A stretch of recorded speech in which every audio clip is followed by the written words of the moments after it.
A millionaire saw a girl crying by a trash bin. What he found inside left him in complete shock.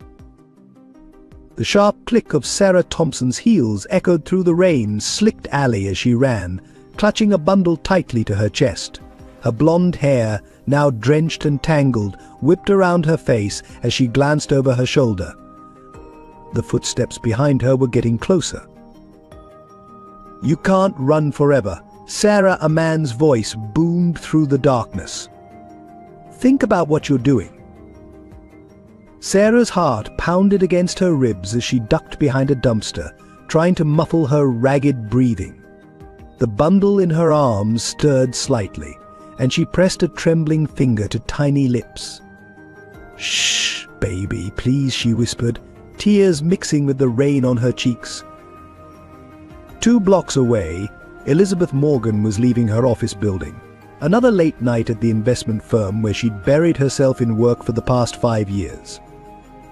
The sharp-suited CEO pulled her coat tighter against the bitter wind, her designer heels clicking purposefully on the wet pavement. That's when she heard it, a sound that would change her life, forever, a child's muffled sob.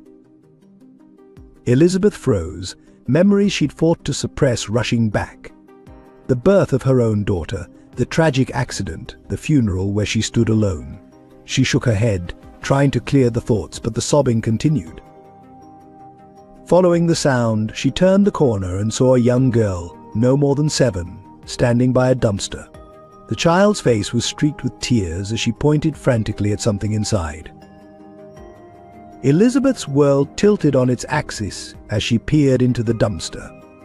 There, wrapped in what looked like an expensive cashmere sweater, was a newborn baby, still warm, still breathing. Beside the infant lay a gold locket and a handwritten note: "Please save them both. They'll kill us if they find us." As Elizabeth gathered the baby in her arms, police sirens wailed in the distance. The young girl grabbed Elizabeth's free hand, her eyes wide with terror. "Please," she whispered, "don't let them find us. The bad men in the big house. They hurt my mummy." In that moment, as Elizabeth held a stranger's baby and looked into the eyes of a terrified child, she felt something she thought had died years ago: purpose. She didn't know it yet, but this rain-soaked night would unravel a web of corruption that reached into the highest echelons of power and heal wounds she thought would never close. The polished glass walls of Morgan Investments reflected Elizabeth Morgan's outward success: CEO at 40, Forbes cover features, and a penthouse overlooking Central Park. But the reflection didn't show the cracks beneath the surface, the wounds that 5 years hadn't healed. Elizabeth's corner office told 2 stories. One wall displayed her achievements: Harvard MBA, financial awards, and philanthropic recognition. The other held a single photo, face down in an ornate silver frame. She hadn't looked at it in years, but she didn't need to. The image was burned into her memory: a 3-year-old girl with auburn curls, laughing on a carousel. Grace. Her daughter's name still caught in her throat. 5 years ago, Elizabeth had everything: a thriving career, a loving husband in Thomas Morgan, and their precious Grace.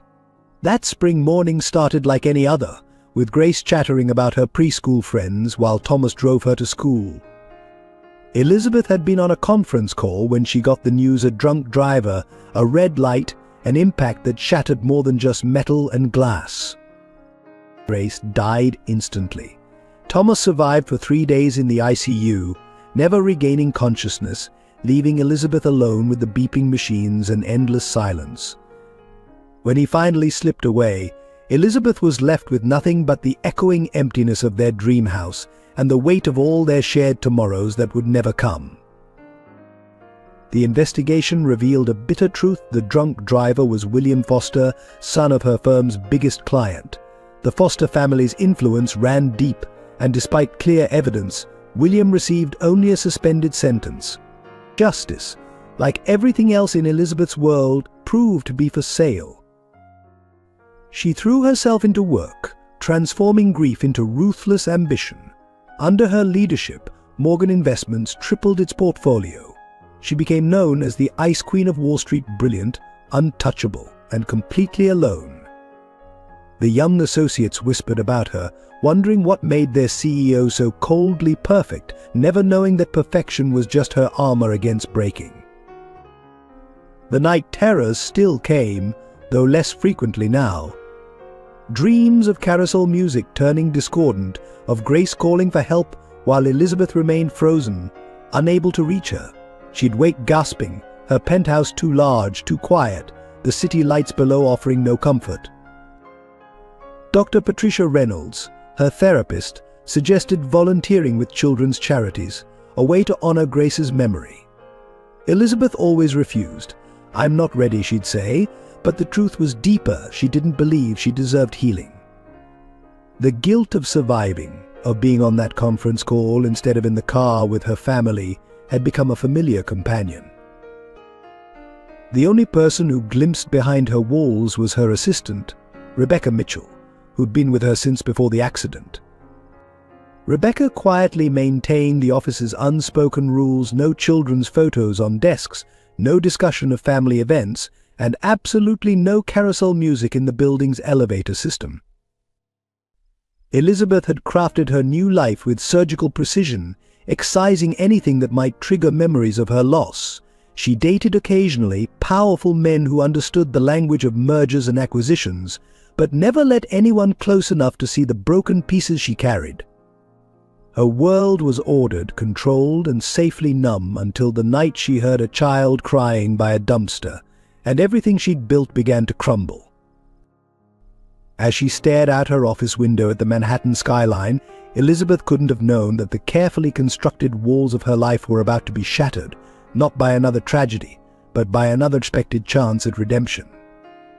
The gold locket found with the abandoned baby would lead her down a path that would force her to confront not only her past, but a web of corruption that made her own tragedy part of a much larger, darker pattern. Dr. James Wilson's reputation at St. Mary's Hospital preceded him.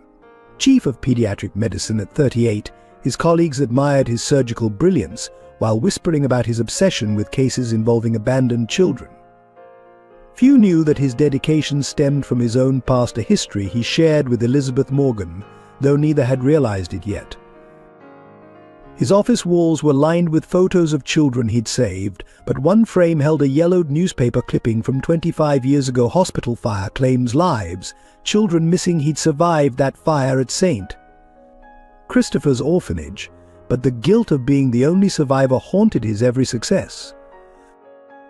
Detective Anna Hayes of the Special Victims Unit carried herself with the weight of too many unsolved cases. At 45, her dark hair was streaked with premature grey, earned from 15 years of witnessing humanity's darkest moments. She'd been investigating a pattern of missing children and suspicious adoptions for months, all somehow connected to St. Mary's Hospital, but each lead disappeared into a maze of sealed records and political pressure.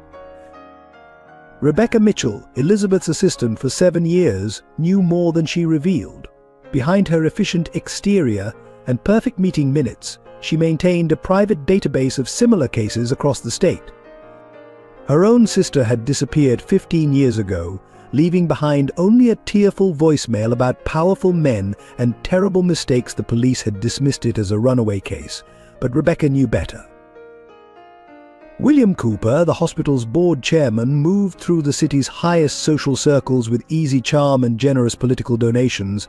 His public face was that of a philanthropist, but in private meetings his smile never quite reached his eyes. He'd risen from nowhere 20 years ago, his past carefully hidden behind expensive lawyers and sealed records. District Attorney Michael Reynolds built his career on being incorruptible, but lately the pressure to look away from certain cases had become intense. His daughter's recent acceptance to an elite private school came with an anonymous scholarship, and he understood the unspoken message. Still, when he looked at the photos of missing children on Detective Hayes's wall, he felt the ground shifting beneath his moral certainty. Sarah Thompson, whose desperate flight would trigger the unraveling of everything, had once been Sarah Foster, a name she'd been forced to abandon. The daughter of a prominent family, she'd disappeared from college 5 years ago. Everyone assumed she'd run away to Europe, never knowing she'd been trapped in a golden cage of threats and manipulation, watching as others like her disappeared into a system designed to silence them.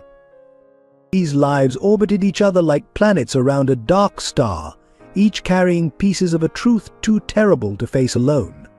Dr. Wilson saw the pattern in mysterious injuries that didn't match parents' stories. Detective Hayes found it in missing person reports that were mysteriously closed. Rebecca tracked it through financial records that never quite added up. They all moved through the same city, past each other in hospital corridors and charity galas, never realizing they were connected by invisible threads of tragedy and hope. But on the night Elizabeth Morgan found 2 abandoned children, these threads would begin to tangle and pull tight, drawing them all toward a confrontation that would either expose the darkness or consume them all. The stage was set, the players in position, each carrying their own wounds and secrets.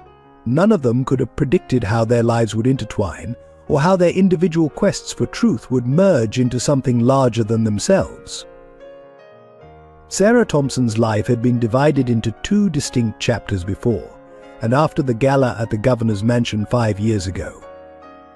Before, she had been Sarah Foster, the cherished daughter of real estate mogul Richard Foster, a straight-A student at Columbia University with dreams of becoming a human rights lawyer.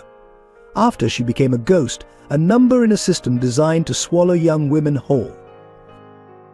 That fateful night, wearing a blue silk dress her mother had chosen, Sarah overheard a conversation in the mansion's library that would destroy her privileged world. Congressman Robert Williams and William Cooper, discussing what they called the cleanup. Names of girls, dates, locations, and staggering amounts of money. When she recognized her best friend Ashley's name among them, Ashley, who had supposedly died in a boating accident 3 months earlier, Sarah's champagne glass slipped from her fingers, shattering the facade of their secrecy. The next 24 hours became a blur of threats, tears, and carefully worded suggestions about her family's safety. Her father, rather than protecting her, made a single phone call and turned away, his ambitions worth more than his daughter's life. By sunrise, Sarah Foster ceased to exist, replaced by Sarah Thompson, a troubled young woman receiving treatment at a private facility. For 2 years, they kept her in a luxurious prison disguised as a women's wellness center. Other girls came and went, their pregnancies handled with discreet efficiency, their babies disappearing into a network of approved adoptions. Sarah watched, documented, and waited, knowing that speaking out meant risking not only her life but the lives of those she loved.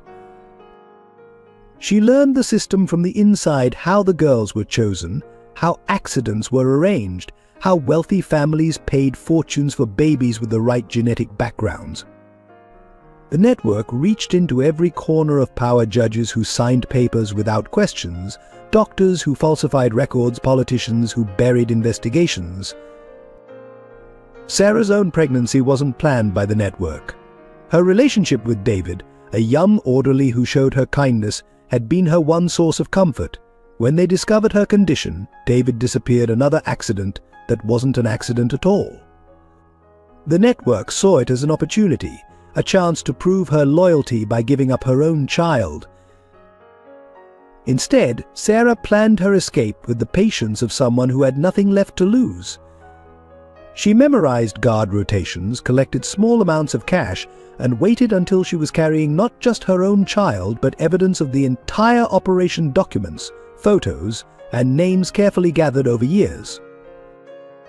7 months pregnant, hiding in a series of safe houses arranged through an underground network of domestic violence shelters, Sarah met Emily. The 7-year-old was another victim of the system. Her mother vanished after threatening to expose a prominent judge. In Emily's innocent face, Sarah saw a chance at redemption, a possibility of saving at least one more person besides her unborn child.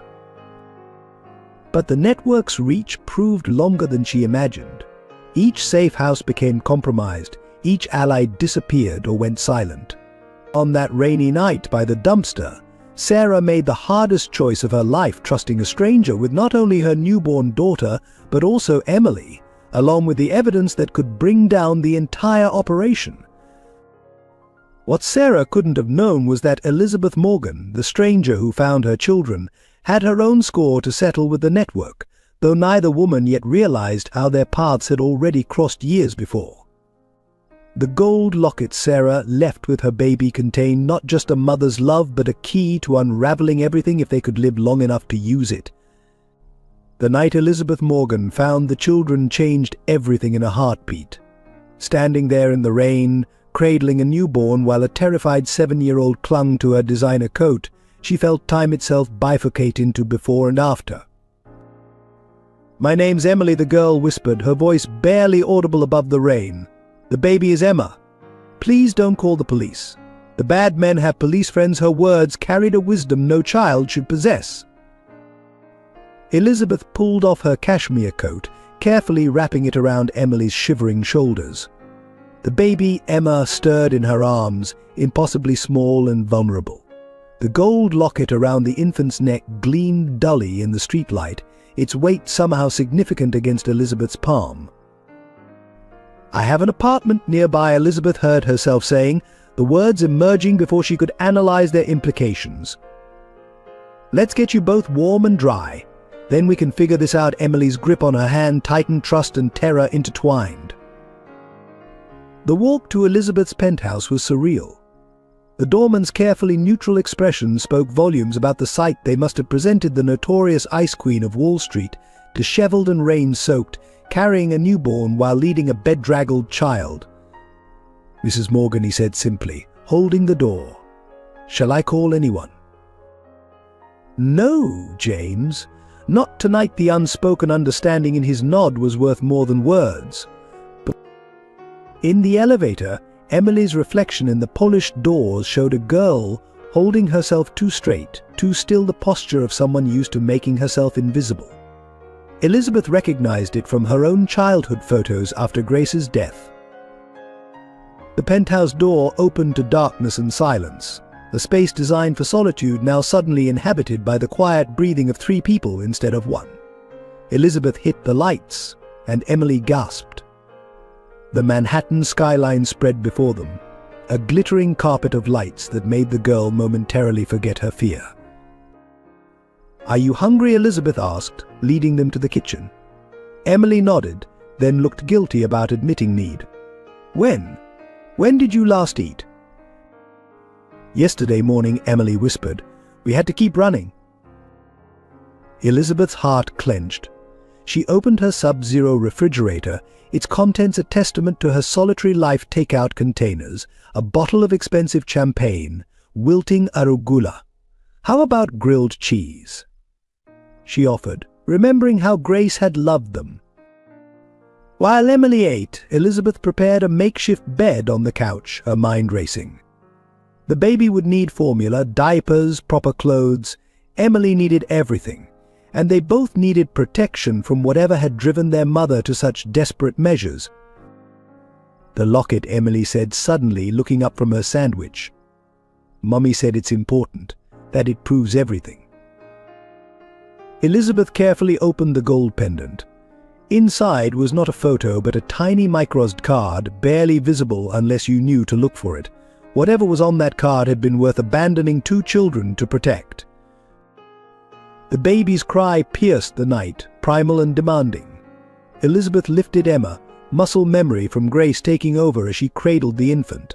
"Shh, little one," she murmured, swaying gently. "You're safe now." But were they?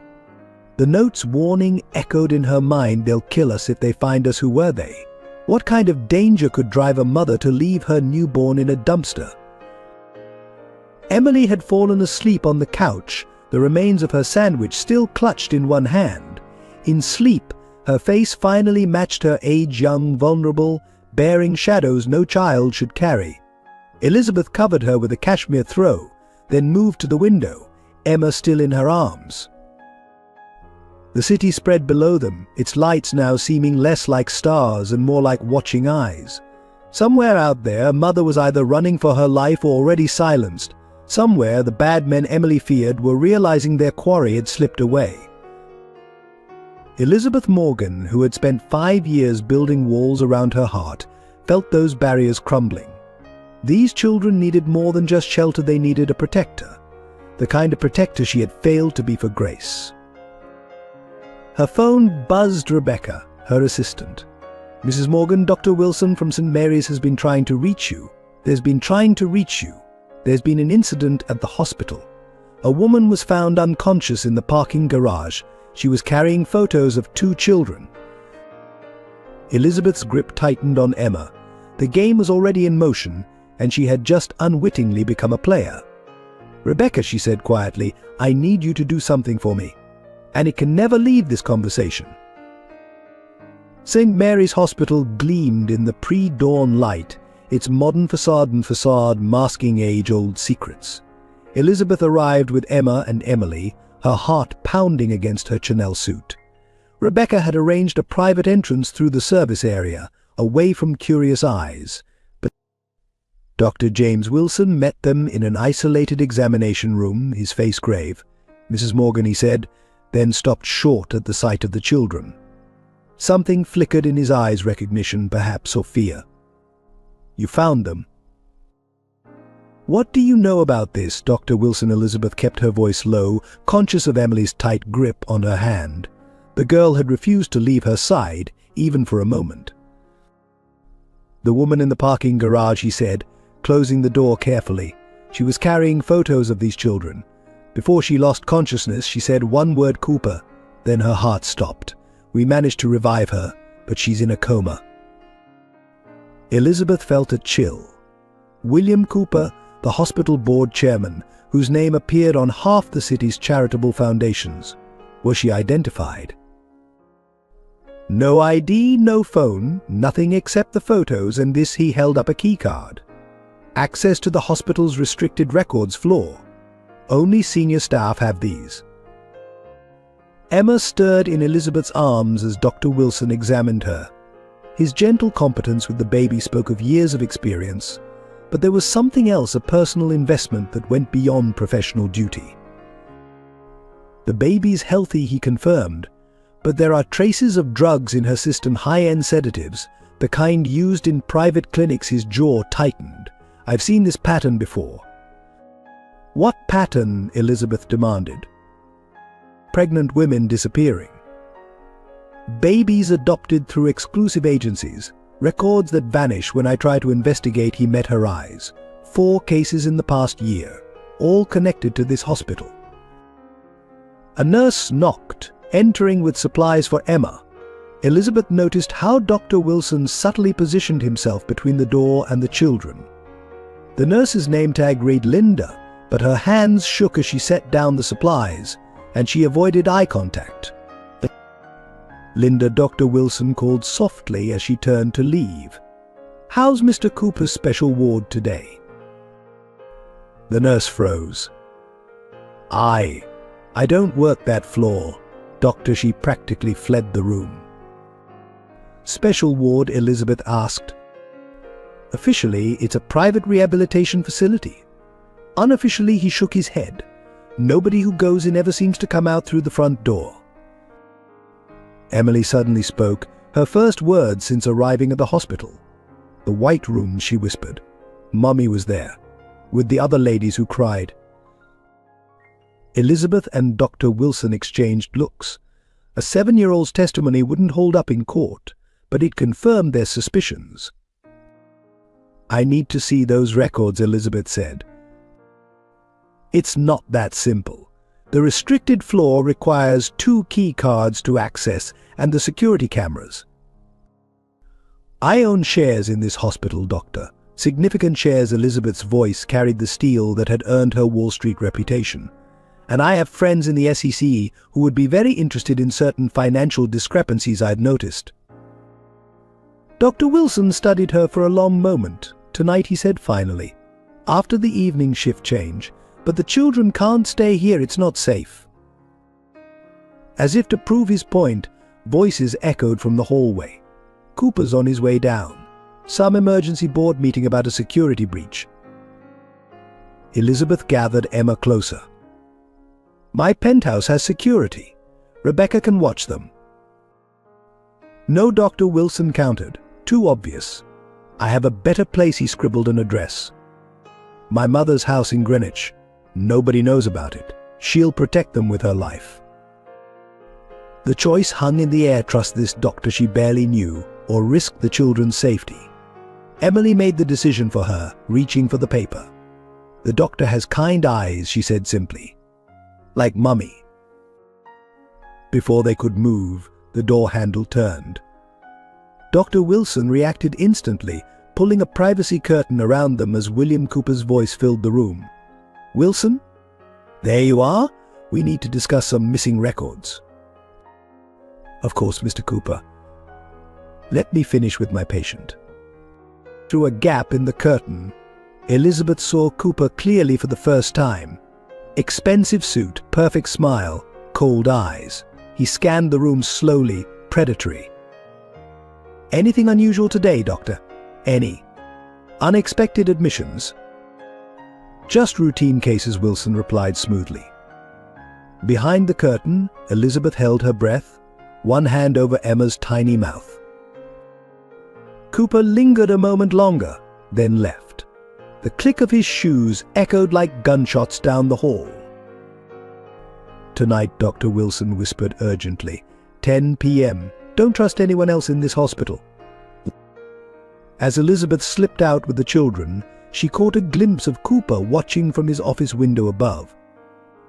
The game was escalating, and she had just committed to playing for the highest stakes imaginable: 2 young lives and the chance to expose a darkness she was only beginning to comprehend. Elizabeth's penthouse felt like a war room as Detective Anna Hayes spread documents across the marble dining table. Legally, we can place them in protective custody, the detective explained, but that makes a paper trail. One that certain people will be watching for. Elizabeth stood by the window, watching Emily sleep on the couch while cradling Emma. The city lights blurred through unshed tears as memories of Grace flooded back. What about temporary private custody? She asked. I have the resources, the security? Detective Hayes' expression softened. It's not that simple. 2 children with no documentation, possibly connected to a major criminal investigation. The system. The system is broken, Elizabeth cut in. You know it. I know it. That's why their mother left them with a stranger instead of going to the police.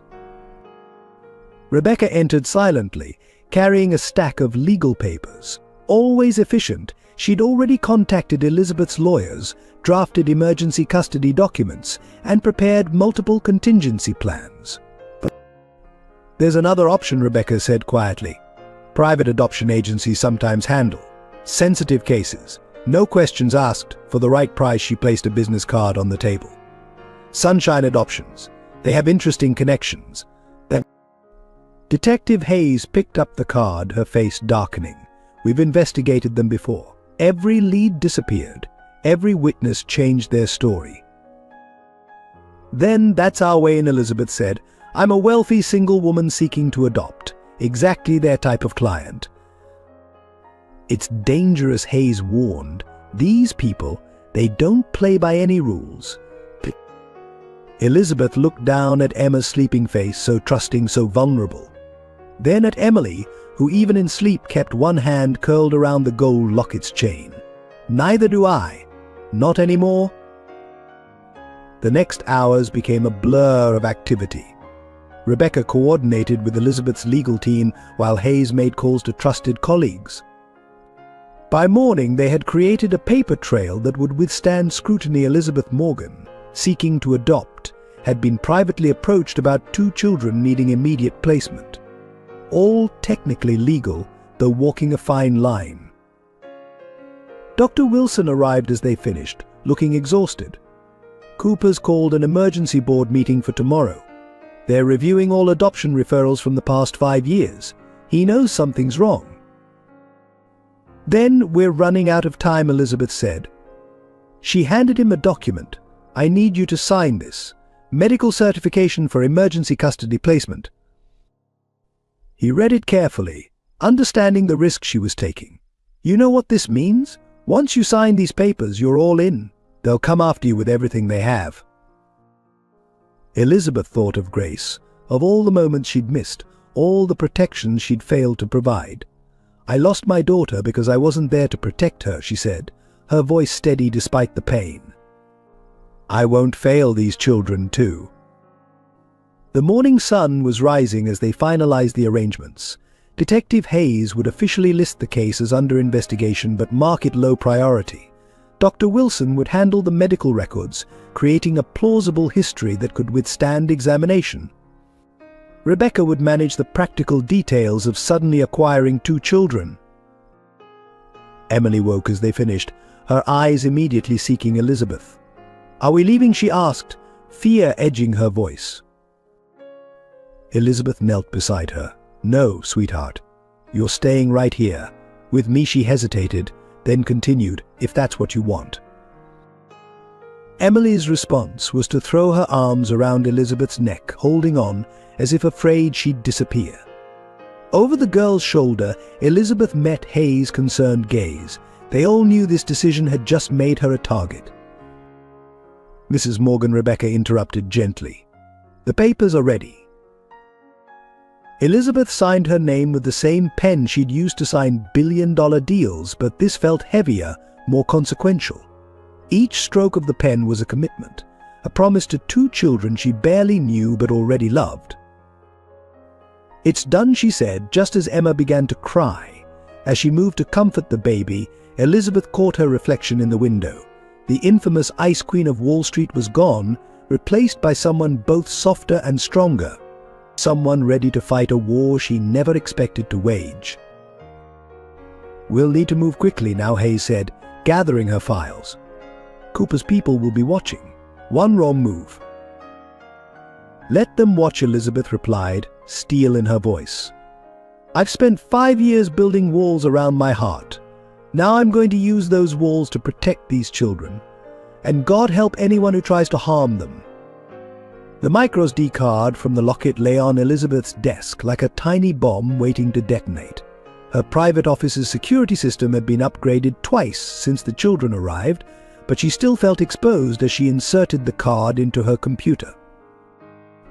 Incoming call from Congressman Williams' office. Rebecca's voice crackled through the intercom. "3rd time this morning."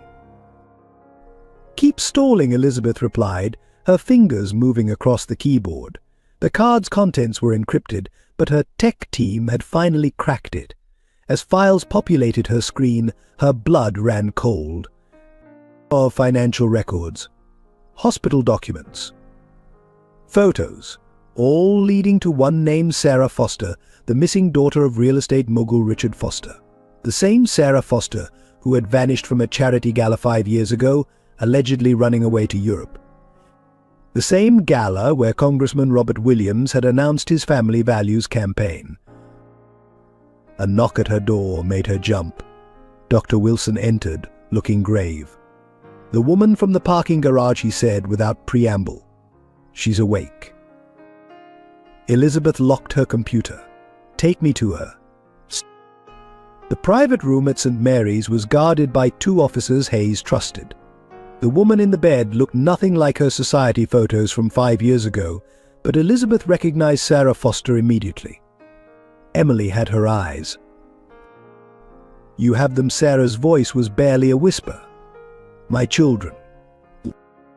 "They're safe," Elizabeth assured her, taking her hand. "Emily and Emma are protected." Tears slid down Sarah's face. "Williams, he'll never stop." "The network. It's bigger than you know." She fumbled weakly with something under her pillow. "There's more. Evidence, storage unit, keys in my shoe." Dr. Wilson checked the monitors as Sarah's voice grew weaker. "She needs rest." "Wait." Sarah grabbed Elizabeth's arm with surprising strength. "The gala. 5 years ago, I saw. I heard them planning. Williams and Cooper. They choose girls who won't be missed. Rich families who'll pay to avoid scandal. Poor ones who can't fight back." Her voice broke. "Ashley Madison. She wasn't the first. But I have proof now. Everything's documented." Elizabeth's mind raced. Ashley Madison, the senator's daughter who died in a boating accident. She'd been Grace's age. Sarah will protect you. You can testify. No, Sarah's heart monitor spiked. Can't know I'm alive. Emily, she saw too much. They'll kill her first. Then Emma, she pressed a key into Elizabeth's hand. Unit 247. Riverside Storage. Everything you need to end this. Her eyes drifted to Dr. Wilson. Trust him. He was there. At St. Christopher's, he knows. Dr. Wilson stiffened. St. Christopher's Orphanage, the fire 25 years ago. Sarah nodded weakly. Cooper's first cover-up.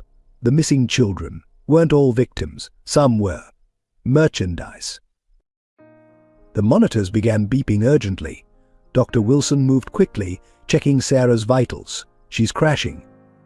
Get a crash cart in here. Elizabeth was ushered out as medical staff rushed in. Through the window, she watched them fighting to stabilize Sarah. Her phone buzzed Detective Hayes.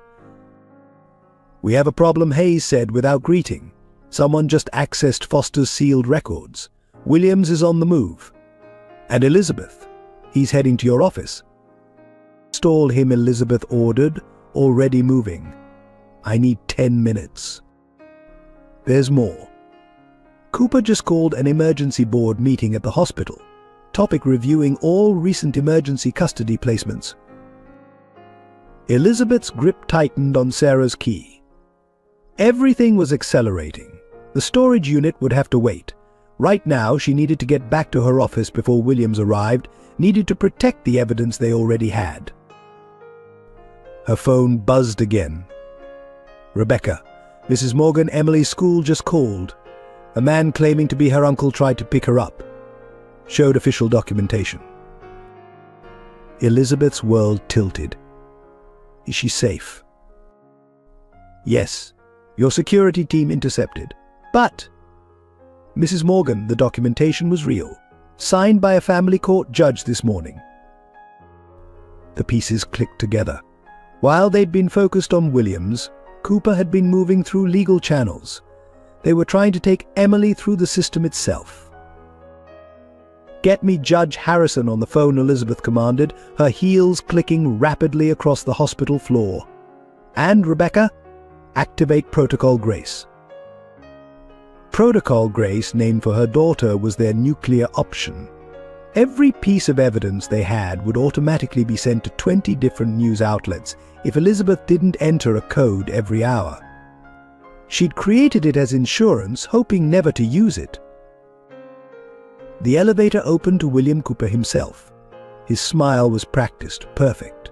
"Mrs. Morgan, just the person I wanted to see." Behind him, through the hospital windows, Elizabeth saw a black SUV pull up.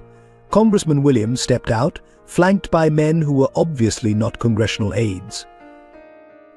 The game was changing. No more shadows and secrets. They were coming into the light, confident in their power to crush anyone in their way. Elizabeth straightened her spine, channeling every bit of the Ice Queen they'd nicknamed her.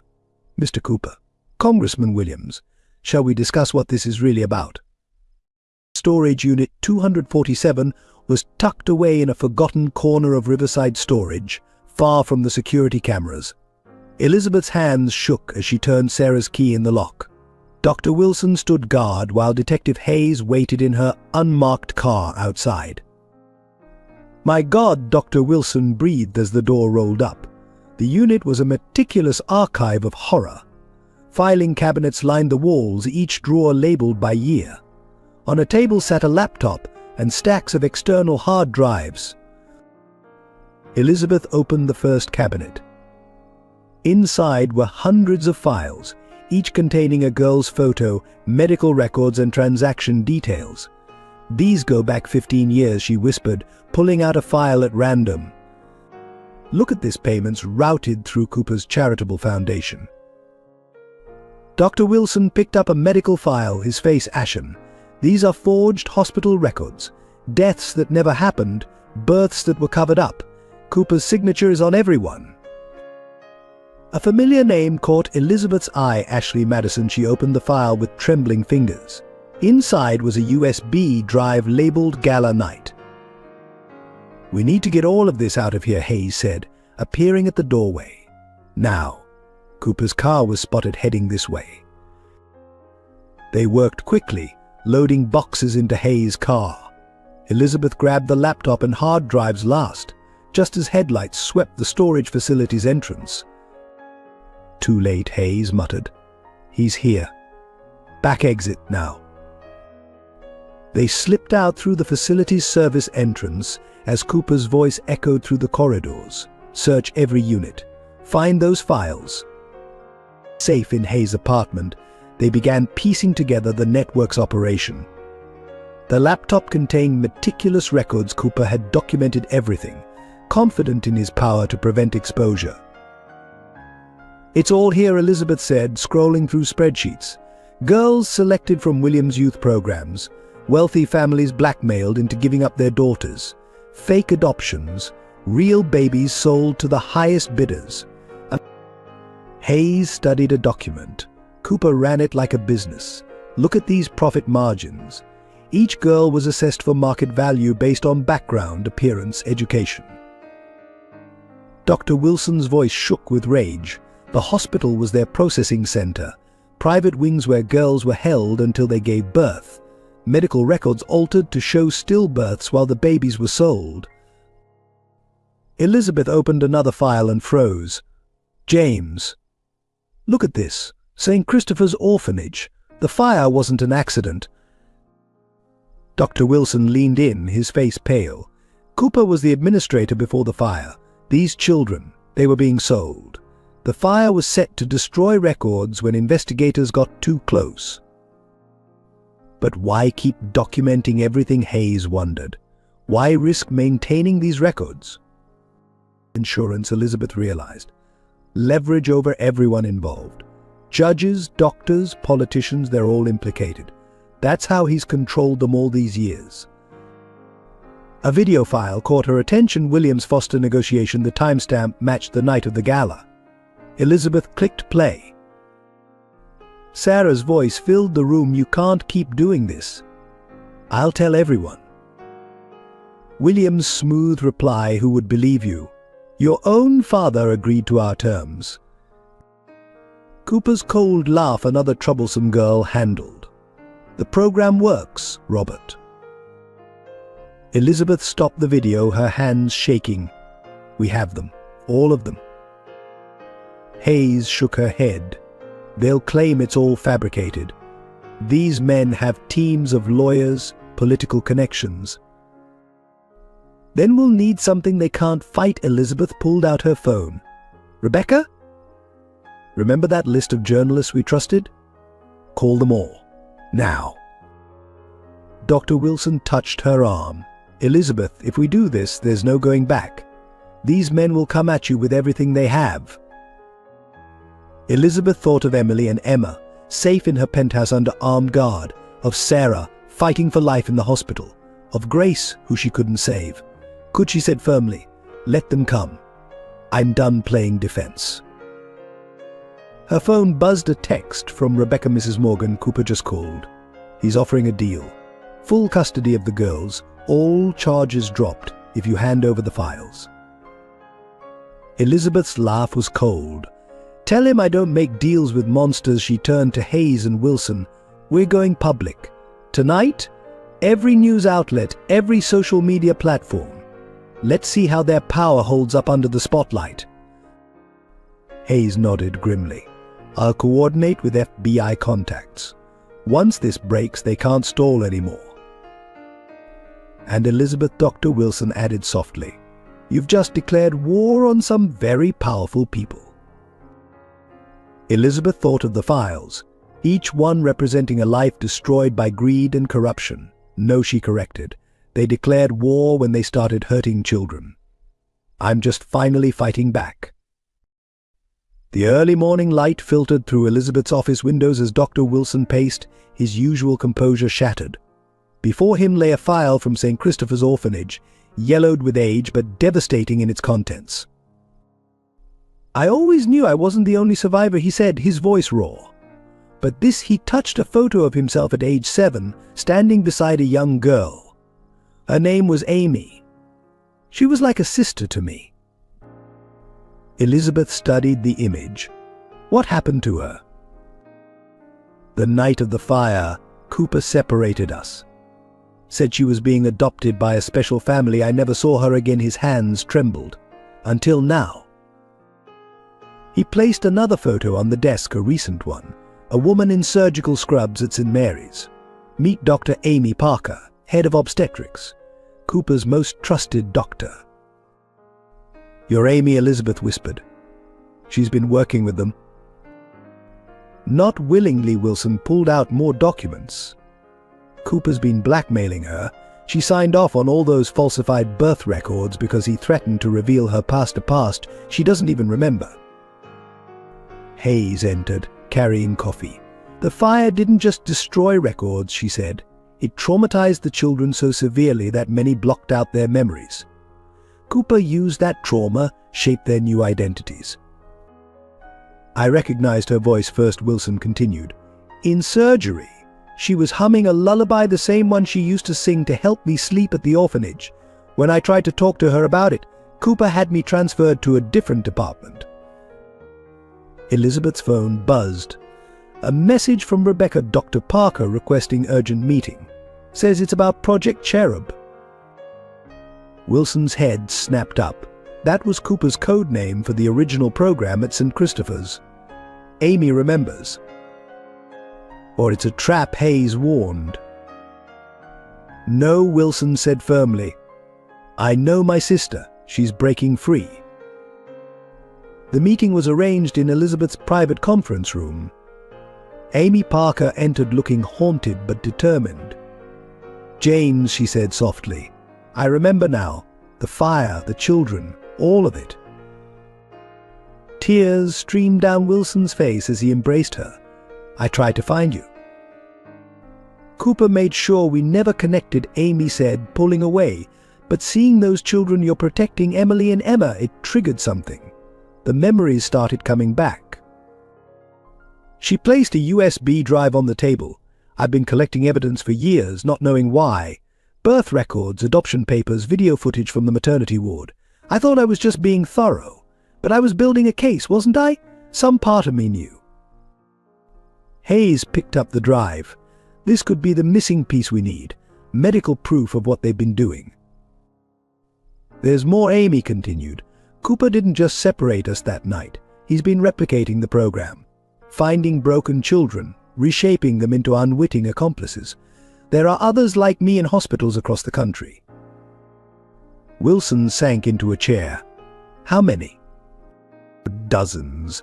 All survivors of accidents at various institutions.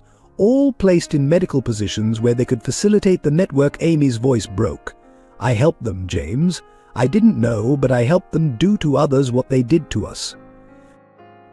Elizabeth touched her shoulder. "You were a victim, Amy. But now you can help us stop them." "Cooper will kill me if he finds out I've talked." "No," Wilson said fiercely. "I lost you once. Never again." Elizabeth's security system pinged. Cooper was in the building lobby. Amy paled. "He knows. Somehow he knows.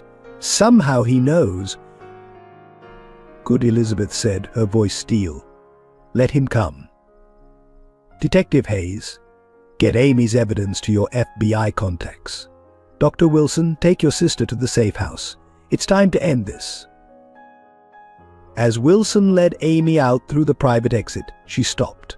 "Elizabeth, there's one more thing you should know. The night of the fire, I saw Cooper talking to someone. A boy, maybe 15. He called him little brother." Elizabeth's world tilted. The pieces suddenly aligned. Cooper's meteoric rise from nowhere, his obsession with controlling others, the way he'd positioned himself at the heart of the city's power structure. "William Cooper isn't his real name, is it?" she asked softly. Amy shook her head. "No, he was one of us. An orphan who learned to survive by becoming the very monster who destroyed him." The elevator chimed. Elizabeth straightened her spine, ready to face the man who had twisted so many lives, including his own. "Go," she told Wilson and Amy. "Let me deal with Cooper. It's time he faced someone who understands what it means to lose everything and rise stronger." Dawn broke over Elizabeth's penthouse, painting the sky in shades of hope. Emily sat at the breakfast bar, carefully feeding Emma her bottle, while Elizabeth prepared pancakes, Grace's favorite breakfast. The domesticity of the scene still felt surreal. "You're doing that perfectly," Elizabeth praised, watching Emily's gentle handling of her baby sister. The girl beamed, a rare smile that transformed her solemn face. "Mummy taught me," Emily said softly, then hesitated. "I mean, Sarah. Is it okay that I still call her Mummy?" Elizabeth set down her spatula and moved to embrace Emily. "Of course it is, sweetheart. Sarah is your mother, and she loves you very much. We're just keeping you safe until she's better." At the hospital, Sarah was recovering slowly. Each visit brought more color to her cheeks, more strength to her voice. Today, as Elizabeth entered with Emma in her arms and Emily clutching her hand, Sarah's eyes filled with tears of joy. "My babies," she whispered, reaching out. Emily rushed forward, but stopped short, suddenly uncertain. The distance of their separation hung between them like a physical thing. "It's okay," Elizabeth encouraged gently. She helped Sarah hold Emma, watching as mother and daughter reconnected. Emily edged closer, finally allowing Sarah to pull her into an embrace. "I'm so sorry," Sarah murmured into Emily's hair. "I never wanted to leave you. Either of you." "I know," Emily replied, wise beyond her years. "The bad men made you. But Elizabeth protected us. She makes pancakes like you used to." Sarah's eyes met Elizabeth's over their daughters' heads. "Thank you," she mouthed silently. Elizabeth nodded, her own eyes misting. She understood now motherhood wasn't about biology or legal documents. It was about love, protection, and the fierce determination to shield these precious lives from harm. The days fell into a rhythm. Mornings were for breakfast and school preparations, Emily gradually relaxing into the routine of normal childhood. Afternoons brought hospital visits where Sarah grew stronger and the bonds between all of them deepened. Evenings were for stories, baths, and the quiet moments that knit their unlikely family together. One night, Elizabeth found Emily in Grace's old room, now converted into a nursery for Emma. The girl was showing her baby sister a drawing, a family portrait with 3 mothers and 2 daughters. "Is this okay?" Emily asked anxiously, showing Elizabeth the picture. "I drew all of us together." Elizabeth's heart swelled. "It's perfect," she answered, remembering how she'd once thought her capacity for maternal love had died with Grace. How wrong she'd been. Sarah's recovery brought new challenges and deeper connections. When she was strong enough to be moved, Elizabeth arranged for her transfer to the penthouse's secure guest suite. The first night together was awkward, all of them navigating unfamiliar territory. "I don't want to impose," Sarah began, but Elizabeth cut her off. "This isn't charity," she said firmly. "This is family. Different, maybe, but no less real." Over late-night tea, after the girls were asleep, Sarah and Elizabeth shared their stories. Sarah spoke of her privileged childhood shattered by betrayal, of her fear and loneliness during her years in hiding. Elizabeth revealed her own losses, Grace, Thomas, her faith in justice. "How do you do it?" Sarah asked one evening, watching Elizabeth soothe Emma through a bout of colic. "After losing Grace, how do you open your heart again?" Elizabeth considered the question, gently patting Emma's back. "I thought I was protecting myself by staying closed off, but seeing Emily that night, finding Emma, I realized Grace wouldn't want her death to stop me from loving. She'd want me to help other children, to be the protector I couldn't be for her." Their conversation was interrupted by Emily's nightmares, a frequent occurrence. Both women rushed to comfort her, and something shifted in that moment. They weren't competing for maternal rights, they were collaborating in love. The three adults, Elizabeth, Sarah, and Dr. Wilson, created a support system around the children. Wilson's medical expertise helped with Emma's development, while his gentle presence provided a father figure Emily had never known. His connection with Sarah, born of shared trauma and resilience, added another layer to their expanding family circle. "We're quite the unconventional group," Wilson observed one Sunday as they all shared dinner. Emily was teaching Sarah to use chopsticks while Emma gurgled happily in Elizabeth's arms. "Convention is overrated," Elizabeth replied, watching her found family with pride. "Love isn't about following rules, it's about creating safe spaces for healing." As weeks passed, their bonds strengthened. Emily's nightmares decreased, replaced by dreams she eagerly shared at breakfast. Emma thrived under the attention of three devoted parents. Sarah's recovery accelerated, fueled by the joy of rebuilding relationships with her daughters. But beneath their growing happiness lay the knowledge that Cooper and his network still lurked in the shadows. Their family's peace was built on vigilant security systems, safe words, escape plans carefully memorized. Yet even this uncertainty couldn't diminish the miracle of their connection. Detective Hayes spread surveillance photos across Elizabeth's office desk, each image revealing another layer of St. Mary's corruption. "We've mapped the entire operation," she explained, pointing to staff photographs.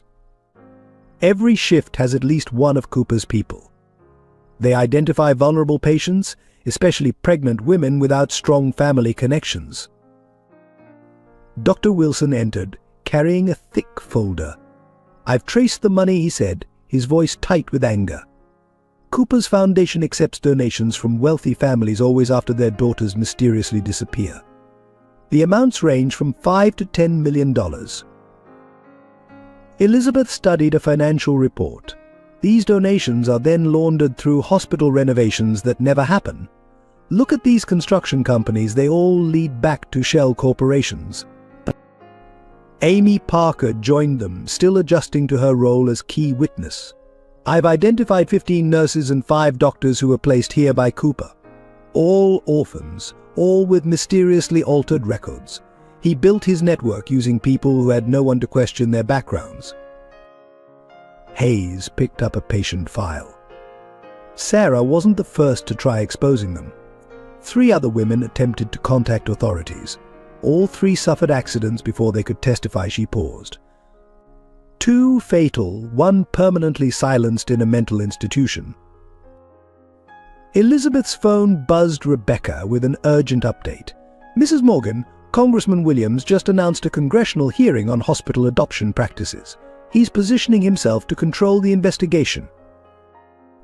"He's trying to get ahead of the story," Hayes growled. "If he leads the investigation, he can bury the evidence." Dr. Wilson studied security footage from the hospital's restricted floor. "Look at this pattern. Every Tuesday night, pregnant women are moved from the private wing to the service elevator. They reappear in records as having left the hospital, but there's no footage of them exiting. Because they never leave," Amy interjected. "There's a sub-basement level, officially condemned after flooding damage. That's where they keep them until they give birth." Elizabeth's blood ran cold. "How many women are down there right now?" "At least 6, Amy replied, her hands shaking. "All marked in records as voluntary departures or transfers to private care." Hayes studied blueprints of the hospital. The sub-basement doesn't appear on recent plans. It's been completely erased from official records. "Not completely," Dr. Wilson corrected, pulling out an old architectural drawing. "I found this in the city archives. There's a service tunnel connecting the sub-basement to an old maintenance building 3 blocks away. That's how they move the women without being seen." Elizabeth's security chief entered with new surveillance photos. "We've identified the maintenance building. It's owned by a company called New Life Adoptions, registered to Cooper's sister-in-law." "The perfect cover," Hayes observed. "Women enter St. Mary's pregnant, are moved underground to give birth, then disappear through the tunnel. Meanwhile, wealthy clients collect their adopted babies through a seemingly legitimate agency." Amy pointed to a calendar. Cooper's hosting a hospital fundraiser next week. All the major players will be their donors, doctors, politicians involved in the network. Perfect time to gather evidence, Hayes mused. Everyone in one place, likely discussing business they think is private. Elizabeth opened her laptop, showing encrypted emails. My tech team cracked Cooper's private server. He's getting sloppy, making mistakes. Look at this exchange with Williams about merchandise delivery schedules. Dr. Wilson's face darkened. They're not even trying to hide it anymore. They're so confident in their power that they're practically flaunting it. That confidence will be their downfall, Elizabeth declared. Hayes, can your FBI contacts arrange surveillance for the fundraiser? Already in motion. We'll have undercover agents as servers, security, even guests. Rebecca entered with more files. Mrs. Morgan, I've compiled backgrounds on every hospital board member. 3 have daughters who disappeared within the last decade. All 3 families made large donations to Cooper's foundation shortly after. Blackmail, Elizabeth realized. He's not just selling babies, he's forcing the parents to become complicit. Once they pay to make their pregnant daughters disappear, they're trapped in his web. The scope of corruption was staggering. Every new piece of evidence revealed more tentacles of Cooper's operation, reaching into law enforcement, politics, and the highest levels of society. We need to move carefully, Hayes warned. One wrong step, and they'll destroy everything evidence, witnesses, even the women currently trapped in that sub-basement. Elizabeth stood, moving to her window. Below, St. Mary's Hospital gleamed in the afternoon sun, its respectable facade masking unimaginable horrors.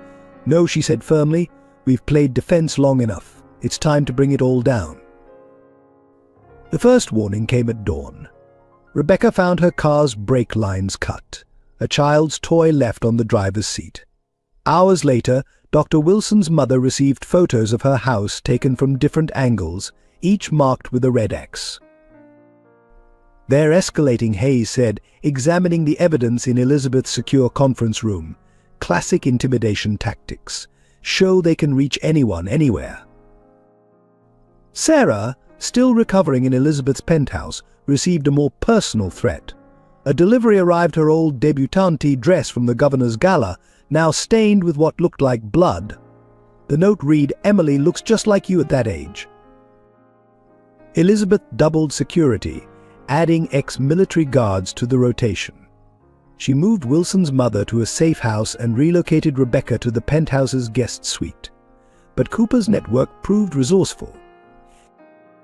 Amy Parker's office was ransacked, patient files scattered everywhere except those documenting suspicious births. Those had vanished. Her home computer was hacked, years of careful record-keeping erased.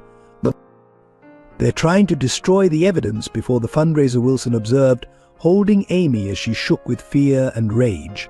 But they don't know about our backups. But the threats grew bolder. Judge Harrison, who had been secretly cooperating with Hayes, found his teenage daughter's college acceptance mysteriously rescinded. The message was clear: everyone had something to lose. Elizabeth received her own warning during a board meeting. A video played on the conference room screen footage of Grace's fatal accident, followed by current images of Emily at school and Emma in the park. The board members sat in horrified silence as Elizabeth maintained her composure even as her hands trembled beneath the table. You think this frightens me, she addressed the empty air, knowing Cooper's people were watching. You've already taken everything once. Never again. That night, as Elizabeth checked on the sleeping children, Sarah appeared beside her. We should leave, she whispered. Take the girls and disappear. I know how to run, how to hide. Elizabeth touched Emma's tiny hand, then smoothed Emily's hair. No, she replied firmly. Running lets them win, lets them keep hurting other families. We stop this here. But the next day, Hayes arrived with news.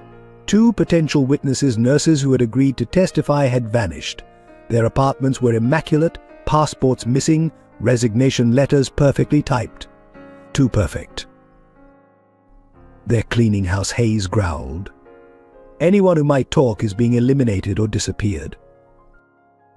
Dr. Wilson studied the nurses' personnel files. Both came from foster care backgrounds. No family to ask questions, just like the others Cooper recruited.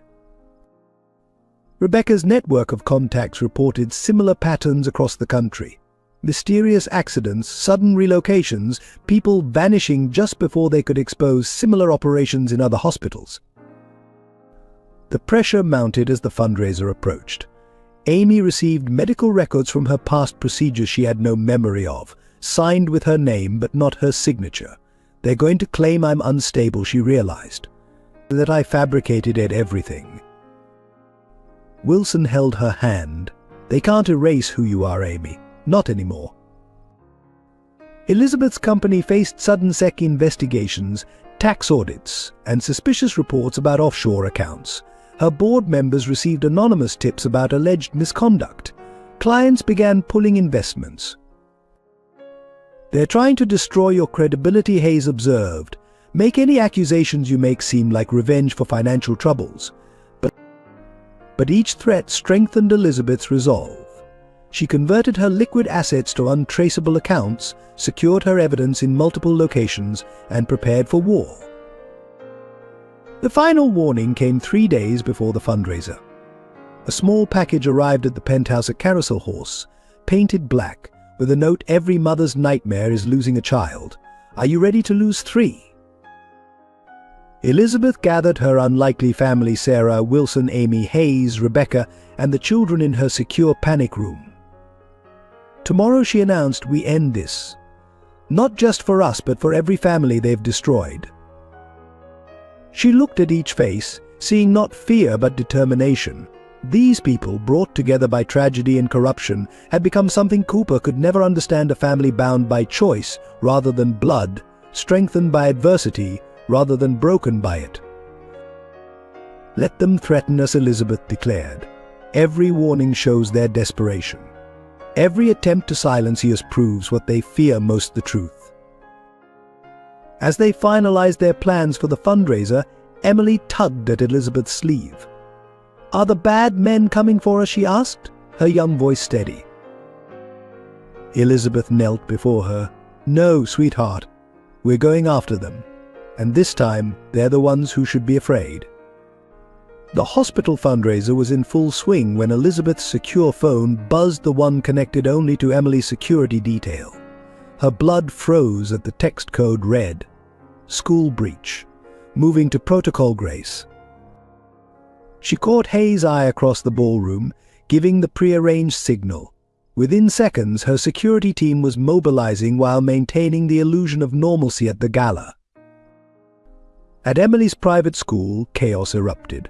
2 men posing as federal agents had attempted to remove Emily from her classroom, presenting seemingly legitimate court orders.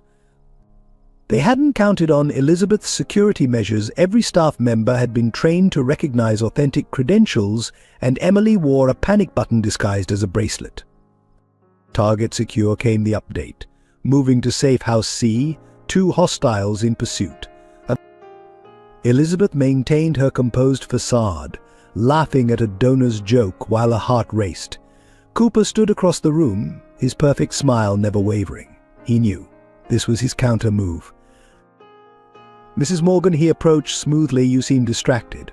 Family matters."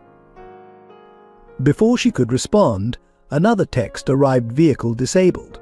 Taking defensive position at checkpoint Delta." Dr. Wilson appeared at her elbow. "Elizabeth, your daughter's school called. Apparently there's been a misunderstanding about pickup authorization." Cooper's eyes glittered. "Oh dear. How unfortunate. Children's safety is so important these days. One can never be too careful." Elizabeth's phone showed the security feed. Emily huddled in a panic room with her protection detail, while armed men attempted to breach the reinforced door. The girl's face was tear-streaked but determined as she repeated the safety protocols Elizabeth had drilled into her. "Indeed," Elizabeth replied to Cooper, her voice arctic. "One should be especially careful about threatening children. It tends to bring out the worst in parents. Hayes was already coordinating with local police, but Elizabeth knew they'd arrived too late, deliberately delayed by Cooper's influence. This was the moment they'd prepared for, the reason she'd established multiple fallback positions and escape routes. Protocol, Grace. Phase 2, she texted. Within minutes, every major news outlet received anonymous evidence packages detailing Cooper's network. If anything happened to Emily, the entire operation would be exposed. The security feed showed the panic room door beginning to buckle. Emily's protection detail, ex-military professionals, took defensive positions. The girl herself remained remarkably calm, clutching the locket Elizabeth had given her, the one containing a GPS tracker and emergency beacon.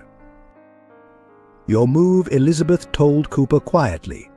"Those men either stand down or every document, every photograph, every piece of evidence goes public in the next 5 minutes, including the contents of Sarah Foster's storage unit." Cooper's smile faltered for the first time. "You're bluffing. Those files were destroyed." "Were they? Check your phone." He did, and she saw the moment he realized she'd outmaneuvered him.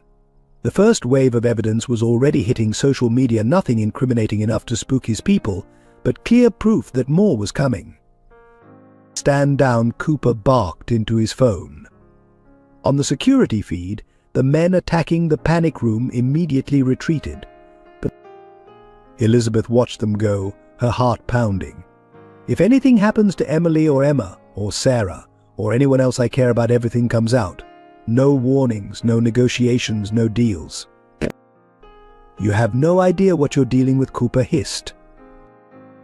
"No," Elizabeth corrected him. "You have no idea who you're dealing with. I'm not one of your vulnerable girls, Cooper. I'm a mother who's already lost one child. Do you really want to find out what I'm capable of?" The security feed showed Emily emerging from the panic room, shaken but safe. Her protection detail swept her away through a pre-planned escape route, heading for a safe house only Elizabeth knew about. "The game's changed," Elizabeth told Cooper. "You're not hunting frightened teenagers anymore. You're facing a woman with resources equal to yours and nothing left to lose. Remember that the next time you think about threatening my family." She turned to leave, but Cooper caught her arm. "This isn't over, Elizabeth." "No," she agreed, "but for the first time, you're not the one controlling how it ends." As she left the gala, Elizabeth received confirmation that Emily was secure. The girl had followed every safety protocol perfectly, proving that even at 7, she understood the stakes of their war. St. Mary's Hospital's pristine corridors became a battlefield at midnight. Elizabeth Hayes and Dr. Wilson moved silently through the service entrance, their steps echoing in the empty halls. The fundraiser had been a distraction while Cooper's attention was focused on Emily. Their real mission was about to begin. "Security cameras are looped," Rebecca confirmed through their earpieces. "You have 20 minutes before the next staff rotation." They reached the condemned elevator that led to the sub-basement. Amy Parker waited there, her face pale but determined. "6 women down there," she whispered, "all in their 3rd trimester. Cooper's planning to move them tonight." Hayes checked her weapon. "FBI tactical team is in position outside the tunnel exit. If Cooper's people try to evacuate, they'll be caught." The elevator groaned as they descended into darkness. Elizabeth's heart pounded, remembering Sarah's description of this place. The doors opened to a scene from a nightmare, a fully equipped medical ward, hidden from the world. "Oh God," Wilson breathed. In separate rooms they found the women, some barely more than girls, each monitored by sophisticated medical equipment. All showed signs of sedation. "Just like Sarah," Elizabeth murmured, checking pulses. "They keep them drugged to prevent resistance." A noise at the end of the corridor froze them in place. Footsteps approached multiple sets, moving with purpose. Company, Hayes warned, taking position. The lights suddenly blazed to full brightness. William Cooper stood at the corridor's end, flanked by security guards and Dr. Charles Bennett, the hospital's chief of surgery. "I must admit," Cooper said smoothly, "I underestimated you, Elizabeth. Using Emily's situation to distract me while you staged this little raid? Impressive." "This ends tonight," Elizabeth replied, her voice steady. "These women are leaving with us." Cooper smiled. "These women are receiving private medical care at their family's request. All perfectly documented." He held up a file. "Signed consent forms, witness statements, judge's orders." Forged, Hayes countered. "Just like the papers you used to try taking Emily." "Prove it," Cooper challenged. "Every document is legally binding. Every procedure approved by licensed medical professionals." He nodded to Dr. Bennett. "Right, Charles?" Bennett wouldn't meet their eyes. Elizabeth recognized the look, the same one her father had worn when choosing silence over justice. "Tell them," Charles Wilson urged his colleague. "Tell them about the real records, the ones you've been copying for months." Bennett's head snapped up. Cooper's smile faltered. "Insurance," Wilson explained. "Charles knew this day would come. He's been documenting everything: real patient files, proof of forgeries, records of every baby sold." "You're lying," Cooper snarled.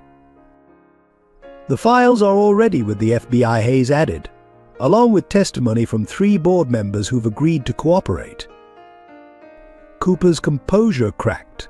"Kill the women," he ordered his guards. "No witnesses." "Try it," Elizabeth's voice cut through the tension.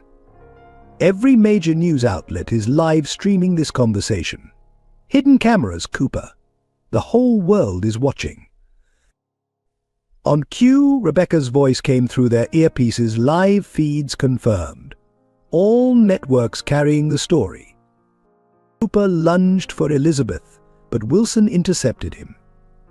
In the chaos that followed, Hayes' FBI team breached from both ends of the corridor. Cooper's guards, faced with overwhelming force and live exposure, surrendered.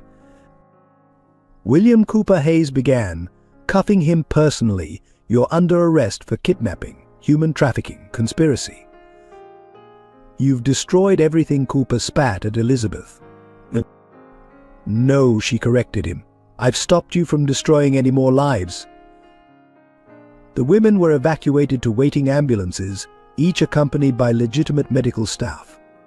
Dr. Bennett provided a full confession, trading testimony for leniency. Within hours, the story broke worldwide. Prominent hospital exposed as front for trafficking operation. Elizabeth watched as Cooper was led away, his empire crumbling around him. Her phone buzzed a text from Sarah Emily's safe. "We're watching the news. You did it." But even in handcuffs, Cooper managed one final threat. "You think this is over?" He laughed. "I'm not the only one, Elizabeth. There are others in every city. And now they know about you." Elizabeth met his gaze steadily. "Good, let them come. Because now they know what happens when they threaten the wrong family." The media explosion following Cooper's arrest was unprecedented.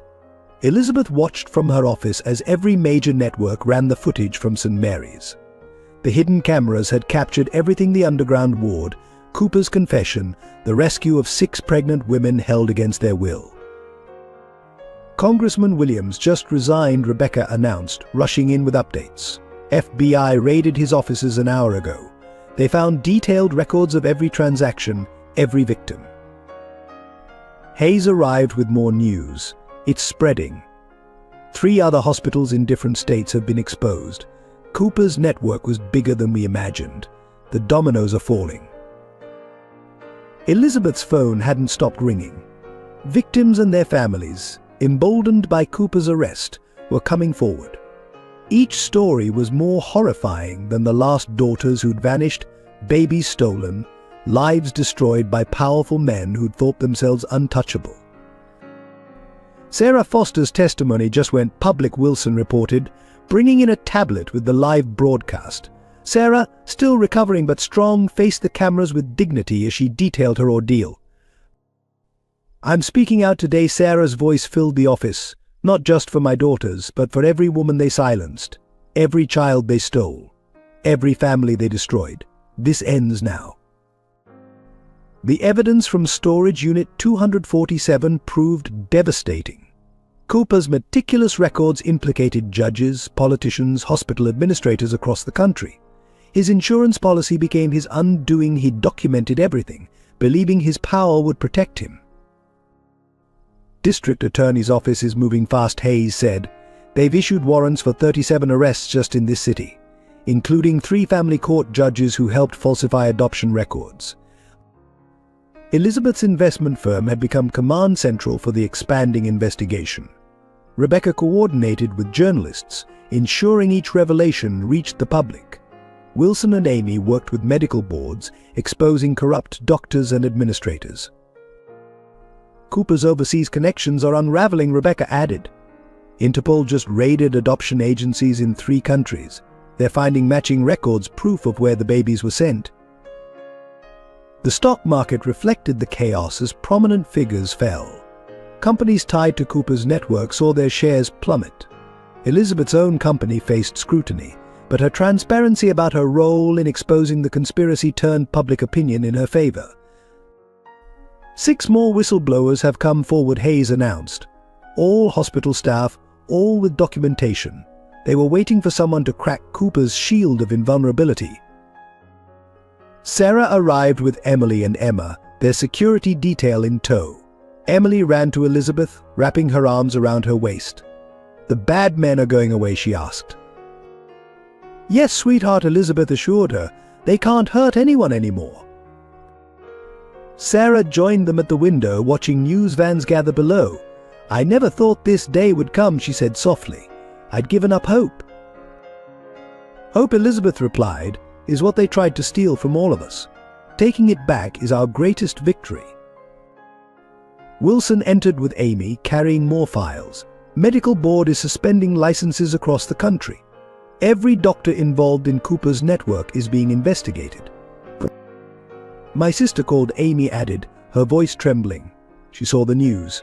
She remembered she was one of their victims 15 years ago. Her baby, my niece. "We'll find her," Elizabeth promised. "We'll find all of them." The evidence kept mounting. Cooper's network had operated for decades, destroying countless lives. But in trying to silence Elizabeth by threatening Emily, he'd finally targeted someone with the resources and resolve to bring him down. Rebecca's computer chimed with a news alert. They found the records from St. Christopher's orphanage fire. Cooper didn't destroy everything. There's proof it was deliberately set to cover up his first trafficking operation. "Full circle," Wilson murmured, holding Amy's hand. "Where it all began." Elizabeth gathered her unlikely family, Sarah, the children, Wilson, Amy, Hayes, Rebecca, and looked at each face. These people, brought together by tragedy, had become something powerful. Something Cooper could never understand. "This isn't just exposure," she told them. "This is revolution. Every victim finding their voice. Every survivor reclaiming their story. Every family healing." Emma stirred in Sarah's arms, and Emily leaned against Elizabeth's side. In that moment, watching Cooper's network crumble on a dozen news channels, Elizabeth felt something she'd thought died with Grace, hope for a better world. "They thought power made them invincible," she said softly. "They never understood that real strength comes from love, from family, from refusing to be silenced." The sun set over the city, painting the sky in colors of change. The news would continue for weeks as the full scope of Cooper's network was exposed. But in Elizabeth's office, holding her found family close, the victory was already complete. The attack came at 3 a.m. when darkness was deepest. Elizabeth was awake, reviewing case files in her study, when the penthouse security system went dark. 1 second later, the backup power failed, something that shouldn't have been possible. "Rebecca," she called through the intercom. No response. Her phone showed no signal. They'd been cut off completely.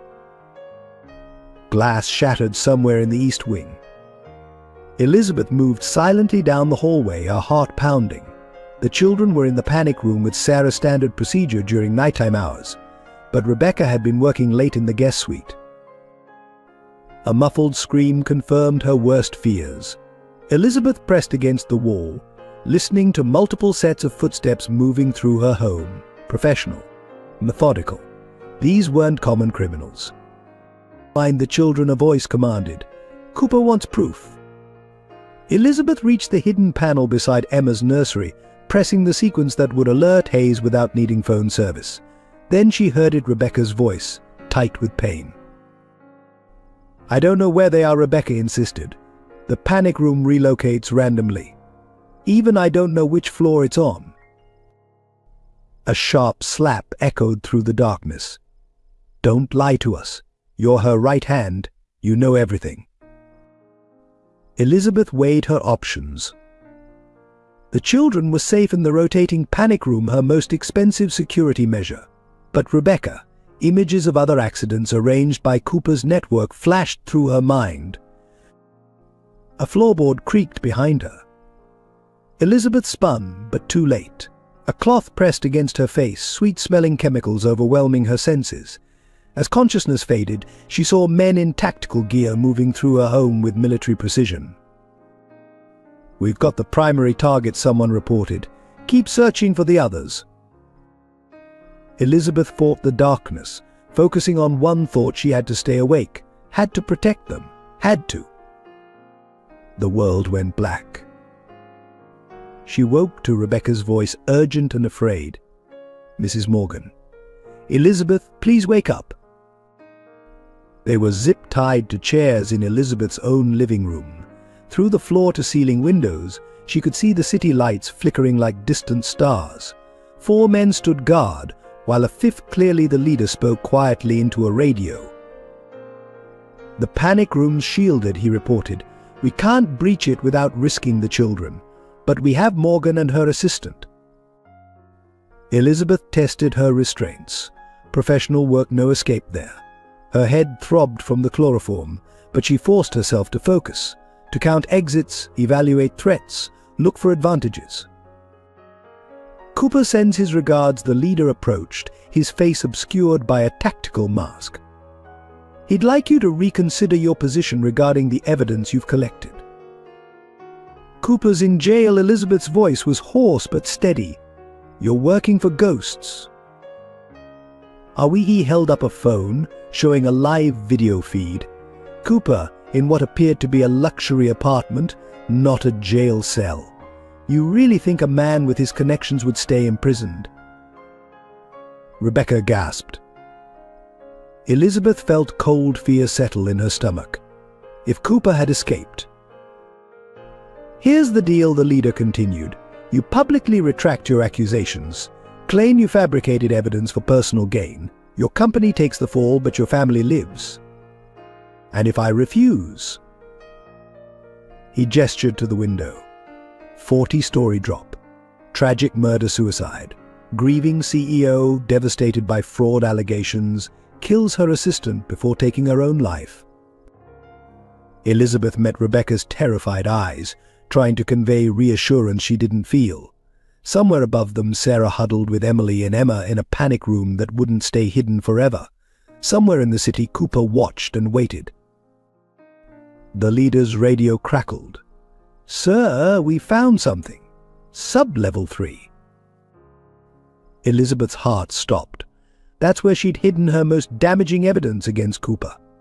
In the chaos of protecting the children, she'd forgotten about the safe room beneath her wine cellar. Final chance, the leader said. Cooperate or we start making examples. The chaos in Elizabeth's penthouse reached a crescendo when the power suddenly returned. Emergency lights flooded every room, temporarily blinding the intruders. In that moment of confusion, Sarah's voice came through the hidden speaker system. Elizabeth, they've found us. I'm taking the children out through Protocol Echo. I love you both. The leader grabbed his radio. All units to the east stairwell. They're using the evacuation route. Elizabeth's heart raced. Protocol Echo was their most desperate escape plan, a dangerous path through the building's old maintenance shafts. Sarah would have to carry Emma while guiding Emily through narrow passages never meant for human transit. Ma and one of the men called from the hallway. We found their entry point. They're heading for the garage level. The leader cursed, ordering his team to split up. 2 men remained to guard Elizabeth and Rebecca while the others pursued Sarah and the children. Through the chaos, Elizabeth caught a glimpse of something that made her blood run cold, a familiar gold pin on the leader's tactical vest. The same pin worn by Cooper's hospital board members. Minutes stretched like hours. The radio crackled with updates as Sarah led her pursuers on a desperate chase through the building's infrastructure. Elizabeth strained against her restraints, feeling them bite into her wrists as she silently urged Sarah to run faster, hide better. Then came the sound that would haunt Elizabeth's nightmares, Emma's cry, echoing through the radio, followed by Emily's scream and a massive crash. "Target spotted in Sector 7," a voice reported. The woman and the baby made it to the garage. "The older girl is with them. Wait, someone else is there." The leader's radio exploded with confused chatter. Gunshots, breaking glass, squealing tires. "We lost them," someone shouted. Black SUV, no plates, headed east on 47th Street. Elizabeth's guards received new orders through their earpieces. Without a word, they cut her and Rebecca free and disappeared, leaving them alone in the devastated penthouse. Hayes arrived with a tactical team 10 minutes later, but it was too late. The garage security cameras told a partial story. Sarah, clutching Emma and pulling Emily behind her, had almost reached their emergency vehicle when another SUV appeared. The footage showed Sarah pushing Emily toward their car before being forced into the unknown vehicle with Emma. The last frame captured Sarah's face, mouth open in a silent scream as Emma reached tiny hands toward freedom. "She saved Emily," Rebecca whispered, watching the footage. She could have surrendered with both children, but she made sure Emily got away. Emily, now safe with Dr. Wilson at a secure location, was inconsolable. "Mummy said to split up," she sobbed through the phone. She said Emma was too little to run fast enough.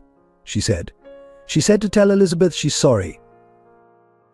The investigation revealed more questions than answers. The SUV's trail went cold after 3 blocks. No demands were received. No ransom notes. Sarah and Emma had vanished as completely as if they'd never existed.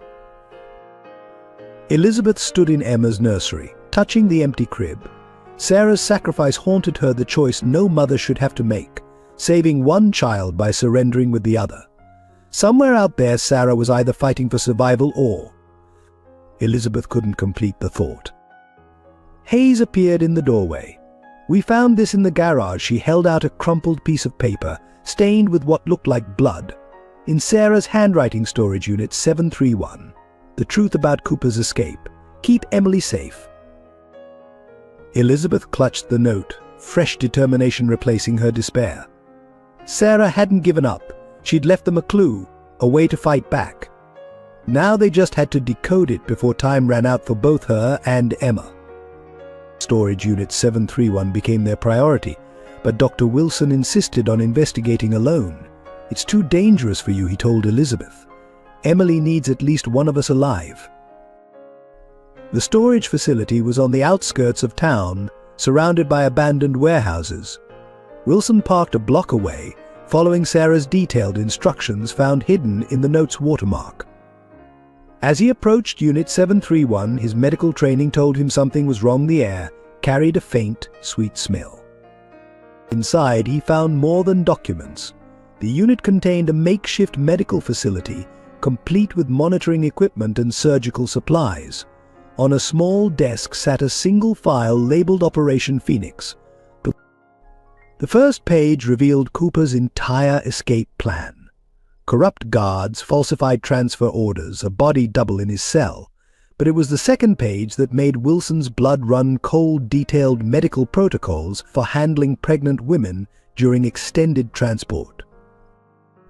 He was photographing the evidence when the first symptom hit dizziness, followed by tunnel vision.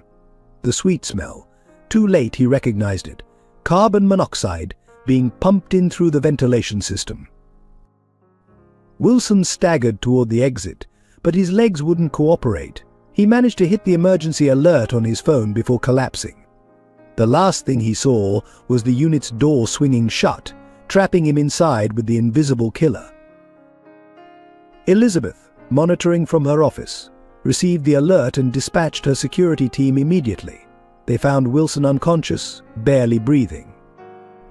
The storage facility's security cameras had been disabled, but a nearby traffic camera caught a crucial detail: a hospital maintenance van leaving the scene. The next 72 hours became a vigil in the ICU. Amy refused to leave her brother's side, while Elizabeth split her time between the hospital and caring for Emily, who was traumatized by the possibility of losing another person she loved. He found something Hayes said, reviewing the photos Wilson had managed to send before collapsing. Look at these protocols. They're not just moving women between facilities. They're keeping them sedated for weeks, even months. Elizabeth studied the medical details. These drugs, they're the same ones they used on Sarah in the sub-basement. They're still operating even with Cooper in custody.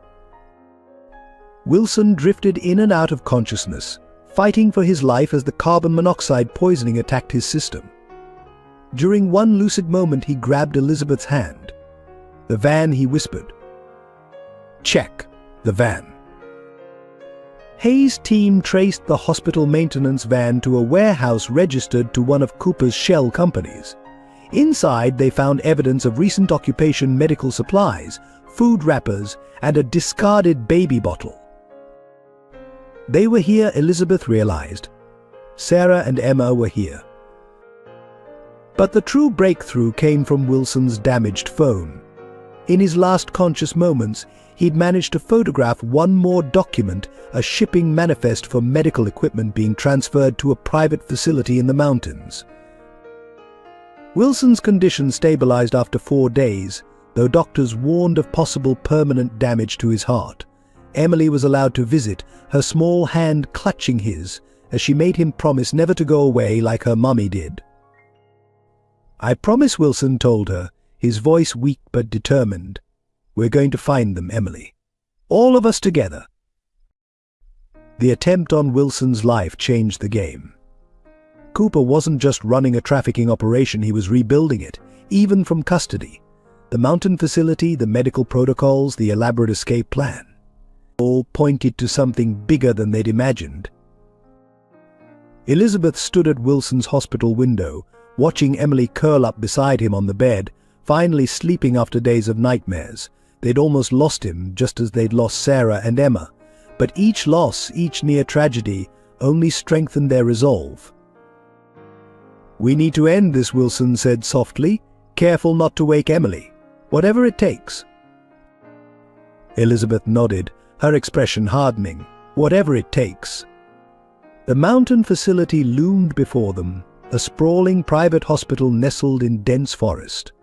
Elizabeth studied the blueprints Hayes had obtained, while Wilson, still recovering but insistent on participating, marked potential entry points. Mom's locket, Emily said suddenly, looking up from her drawing. The one in the picture with the baby. Elizabeth turned to the girl. What picture, sweetheart?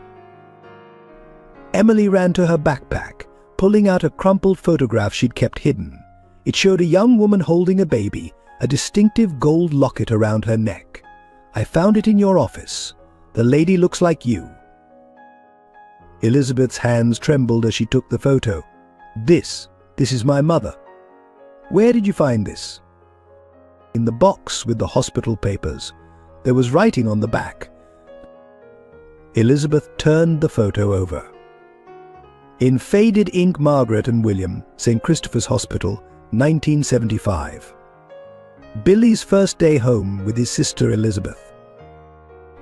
The world tilted on its axis. William, she whispered. William Cooper. Hayes burst into the room, waving a DNA report. Elizabeth, the tests came back. The samples from Cooper's office. They show a familial match to you. Wilson took the photo, studying it carefully. The locket.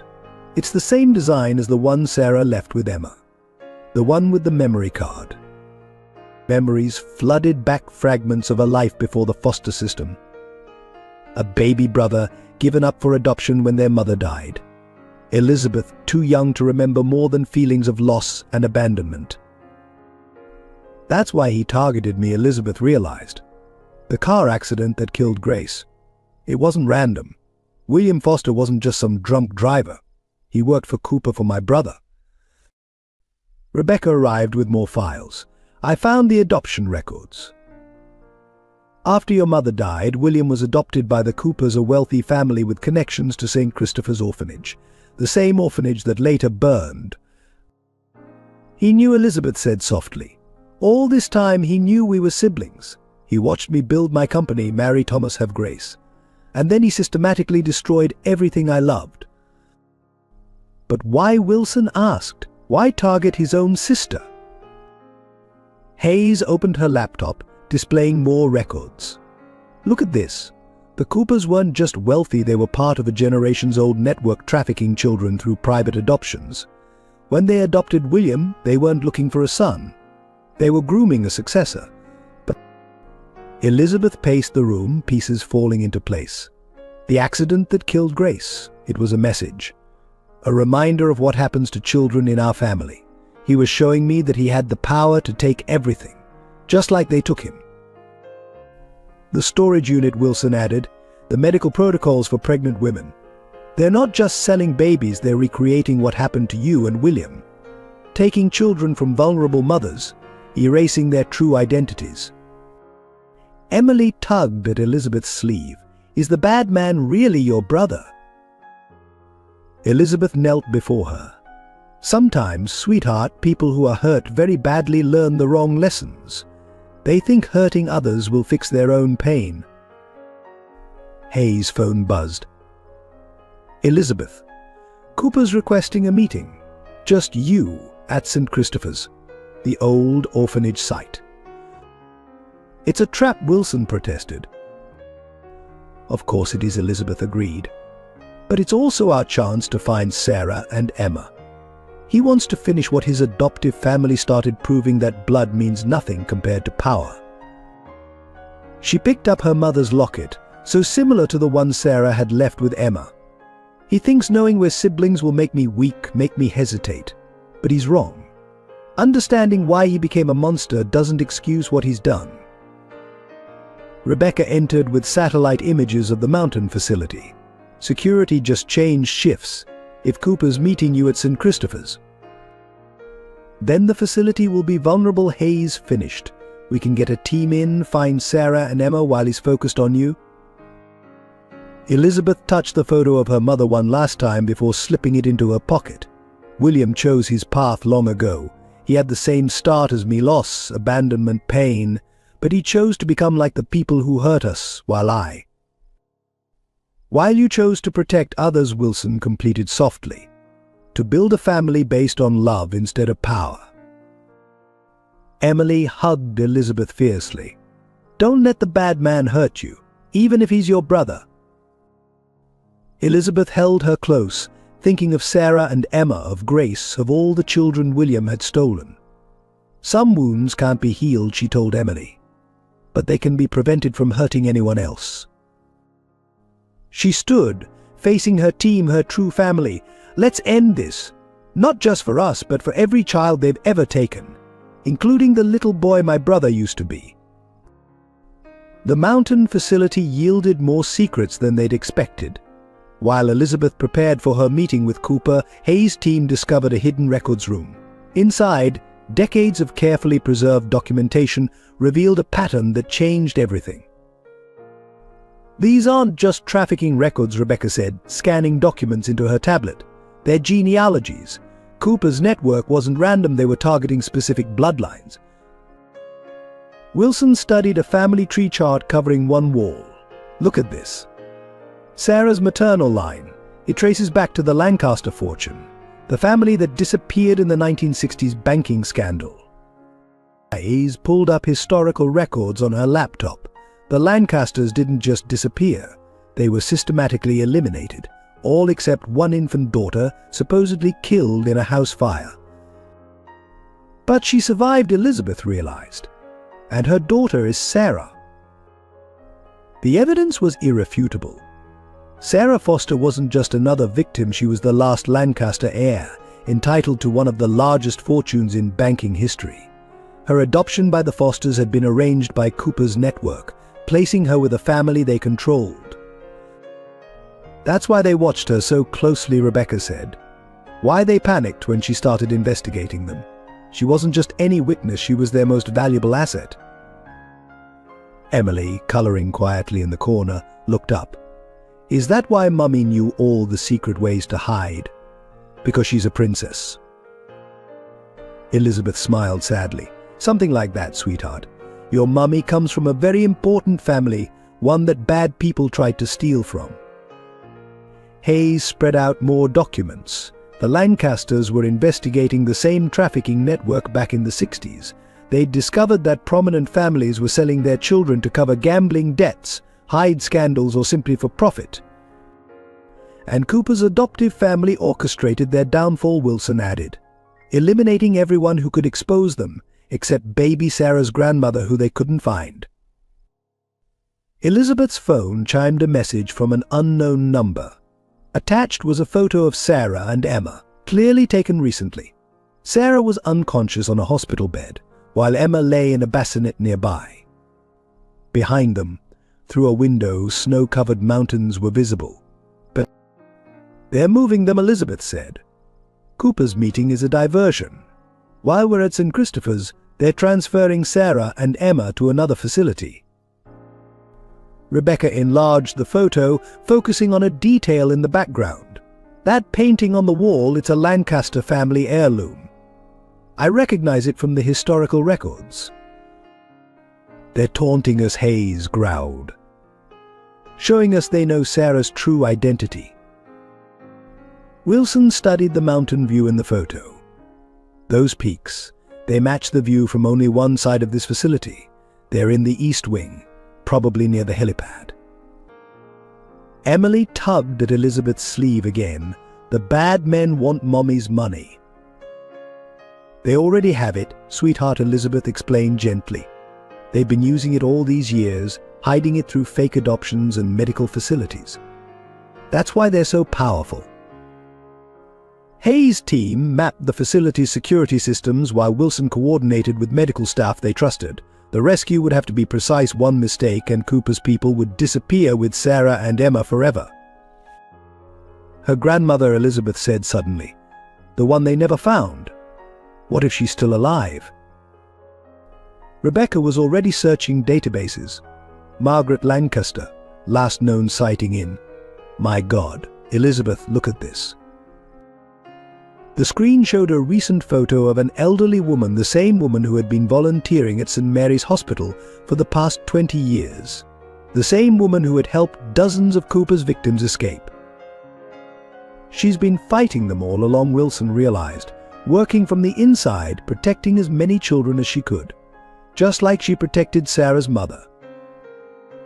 Elizabeth felt tears in her eyes. Sarah never knew. All those years hiding, running, fighting, she had an ally right there. A grandmother who never stopped looking for her family. We need to get her out now, Hayes insisted. Before Cooper realizes we know the truth about Sarah's inheritance. Emily held up her drawing, a family tree of her own, with Sarah, Elizabeth, and all their allies connected by bright crayon lines. We're all family now, she declared, and family saves each other. Elizabeth squeezed Emily's hand, then turned to her team. Cooper thinks old money and corrupt power make him invincible. But he forgot something crucial. What's that? Wilson asked. The Lancasters lost everything trying to expose this network, but they never stopped fighting. Sarah survived, gathered evidence for years. Now we know why she was so good at it. It's in her blood. The blood of people who chose justice over wealth, truth over power. Like you, Emily said simply. Elizabeth hugged her close. like all of us. Now let's go get your mummy and sister back. The rescue operation was set when Dr. Wilson discovered the final piece of the puzzle. He was reviewing old hospital records when a familiar name caught his eye: Dr. Thomas Morgan, emergency room attending St. Mary's Hospital, 1995 to 2000. Elizabeth, he called, his voice unsteady. I need to show you something. She joined him at the computer, and her breath caught. There was Thomas, her late husband, younger but unmistakable in his white coat. I knew he worked at St. Mary's before we met, but... Look at the cases he was investigating. Wilson pulled up more files. Suspicious injuries in children, unexplained deaths, irregularities in adoption papers. He was gathering evidence against Cooper's network 15 years ago. Elizabeth sank into a chair. The accident. It wasn't just about Grace, was it? No, Wilson's voice was gentle. Thomas was close to exposing everything. I was his resident then, helping him collect data. When the crash happened, I was supposed to be in that car too. The revelation hit Elizabeth like a physical blow. You knew Thomas. Wilson nodded. He was my mentor, my friend. He asked me to meet him that morning, said he had proof of something big. But I was called into emergency surgery when I heard about the accident. You thought it was meant for you too, Elizabeth finished. I transferred to pediatrics after that, tried to protect children in my own way. I never knew Thomas had married, had a daughter. Not until you walked into my ER with Emily and Nema. Elizabeth's hands trembled as she touched the screen, tracing Thomas's face. He never told me about the investigation. He was trying to protect me. He was a hero, Wilson said softly. And when I realized who you were, I knew I had to help, to finish what he started. Hayes burst in. Elizabeth, we found something else. The drunk driver, William Foster, he died in prison last month. Supposedly suicide, but look at this, she showed them autopsy photos. The same drugs Cooper's network uses, but they're cleaning house, Elizabeth realized, eliminating everyone who knows the truth. That's why they took Sarah and Emma. Now they're erasing every trace of their operation. Wilson touched her shoulder. Thomas would be proud of you, Elizabeth, of how you've carried on his fight. Emily appeared in the doorway, clutching her ever-present sketchbook. I drew Daddy, she announced, holding up a picture. Mummy told me about him. She said he was brave like you. Elizabeth hugged her close, looking at the child's drawing of a man in a white coat. He was sweetheart, and now we know he was fighting the same battle we are. That's why you became a doctor, she asked Wilson. To help people like Daddy did. Wilson knelt beside her. That's right. Your daddy taught me that sometimes the bravest thing we can do is tell the truth, no matter how dangerous it is. Hayes' phone buzzed with an alert. Cooper's team is mobilizing. They're starting the transfer in 1 hour. Elizabeth stood, newfound determination in her eyes. Thomas died trying to expose this network. Sarah risked everything to gather evidence. Now we have a chance to finish what they started. Wilson checked his medical kit.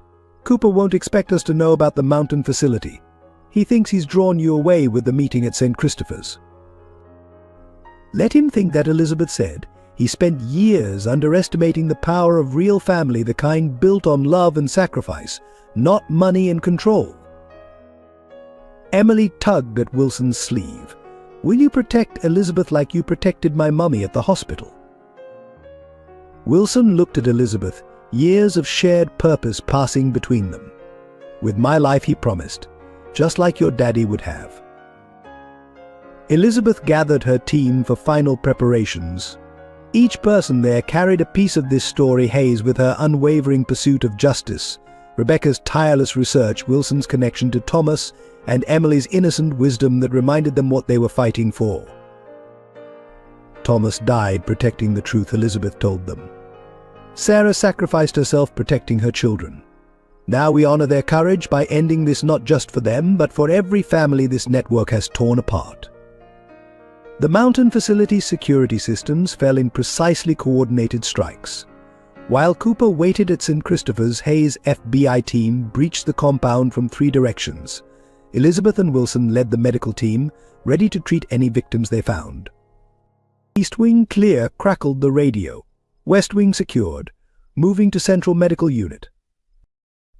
They found Sarah in the primary treatment room, already being woken from sedation by Margaret Lancaster, her grandmother, the undercover volunteer who had spent decades working to expose the network.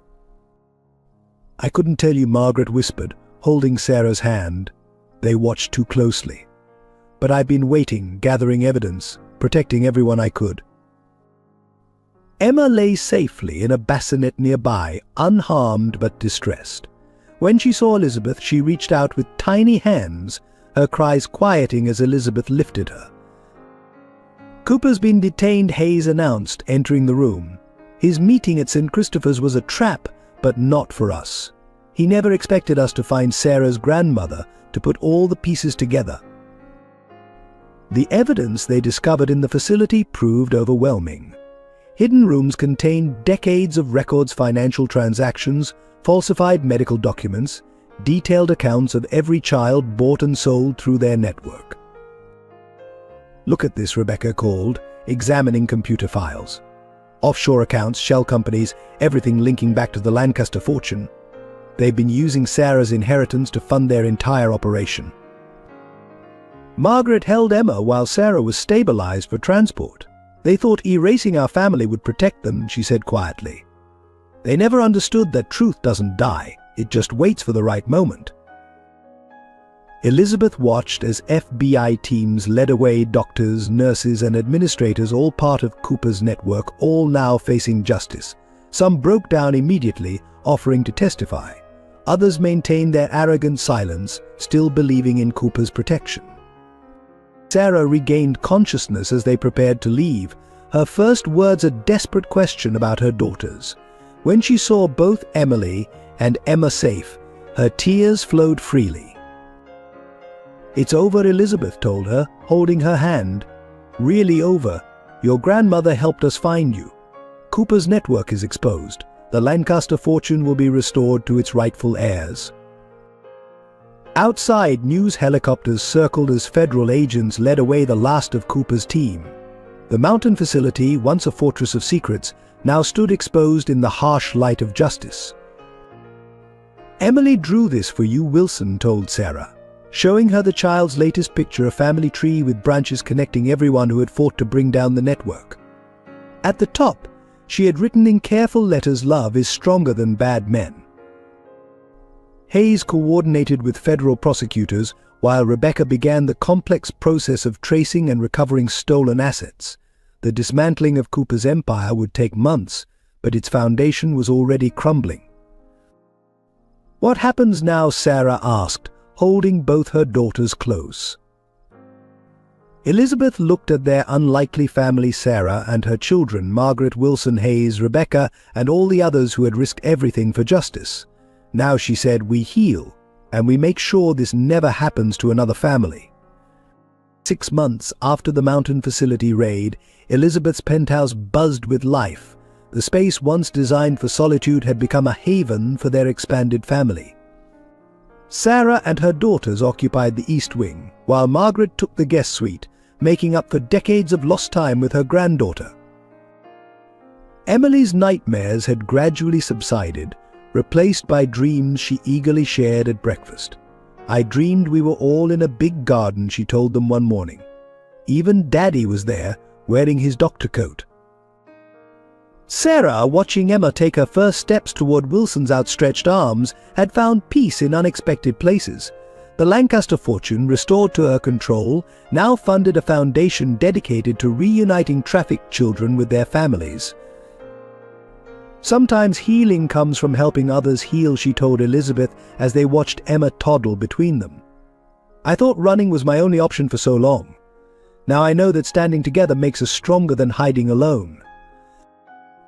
Margaret spent hours sharing family stories with Emily, passing down the Lancaster legacy of courage and resilience. Your mother, she told the child, has the same strength that kept our family fighting for justice all these years. The prosecutors had built an airtight case. Cooper and his associates faced multiple life sentences. More importantly, their network crumbled as evidence exposed similar operations across the country. Each new revelation brought more families forward, more children found, more wounds beginning to heal. Wilson had moved his practice to a new children's hospital built with Lancaster Foundation funding. His work with traumatized children earned international recognition, though he cared more about the smiles returning to young faces than any accolades. Elizabeth found herself changing too. The Ice Queen of Wall Street had melted, transformed by love and purpose. She still ran her company with precision, but now her boardroom overlooked a daycare center where Emma and other children played safely while their parents worked.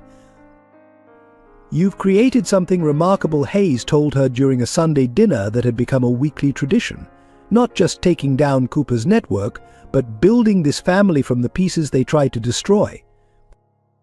Rebecca, who had finally taken a well-deserved vacation, sent photos from her travels helping other countries identify and dismantle similar trafficking operations. "Every child deserves what Emma and Emily have found," she wrote. "A family that chooses them, protects them, loves them unconditionally." The healing wasn't always easy. They all carried scars: Sarah's hypervigilance, Elizabeth's grief for Grace, Wilson's memories of Thomas, Margaret's decades of secret sacrifice. But together they formed a safety net of understanding and support. Family, Emily declared one evening, showing them her latest drawing of their entire group, is like a big puzzle. Even if some pieces are different shapes, they fit together to make something beautiful. Elizabeth hung the drawing in her office, a daily reminder that love could flourish in the most unexpected places, that family meant more than blood, and that healing was possible even after the deepest wounds. 1 year later, Elizabeth's penthouse garden bloomed with roses for a very special occasion. Emily, wearing a flower girl dress she'd helped design, scattered petals down an aisle created between blooming plants, while Emma toddled behind her, carrying a tiny basket of her own. Sarah, radiant in blue, watched her daughters with tears of joy as Wilson waited at the makeshift altar, his eyes fixed on Elizabeth as she walked toward him. Margaret held Emma, while Hayes and Rebecca sat with other guests who had become family through their shared journey.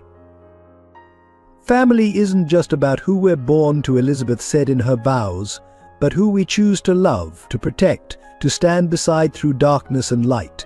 You helped me find the strength to love again, to build something beautiful from broken pieces."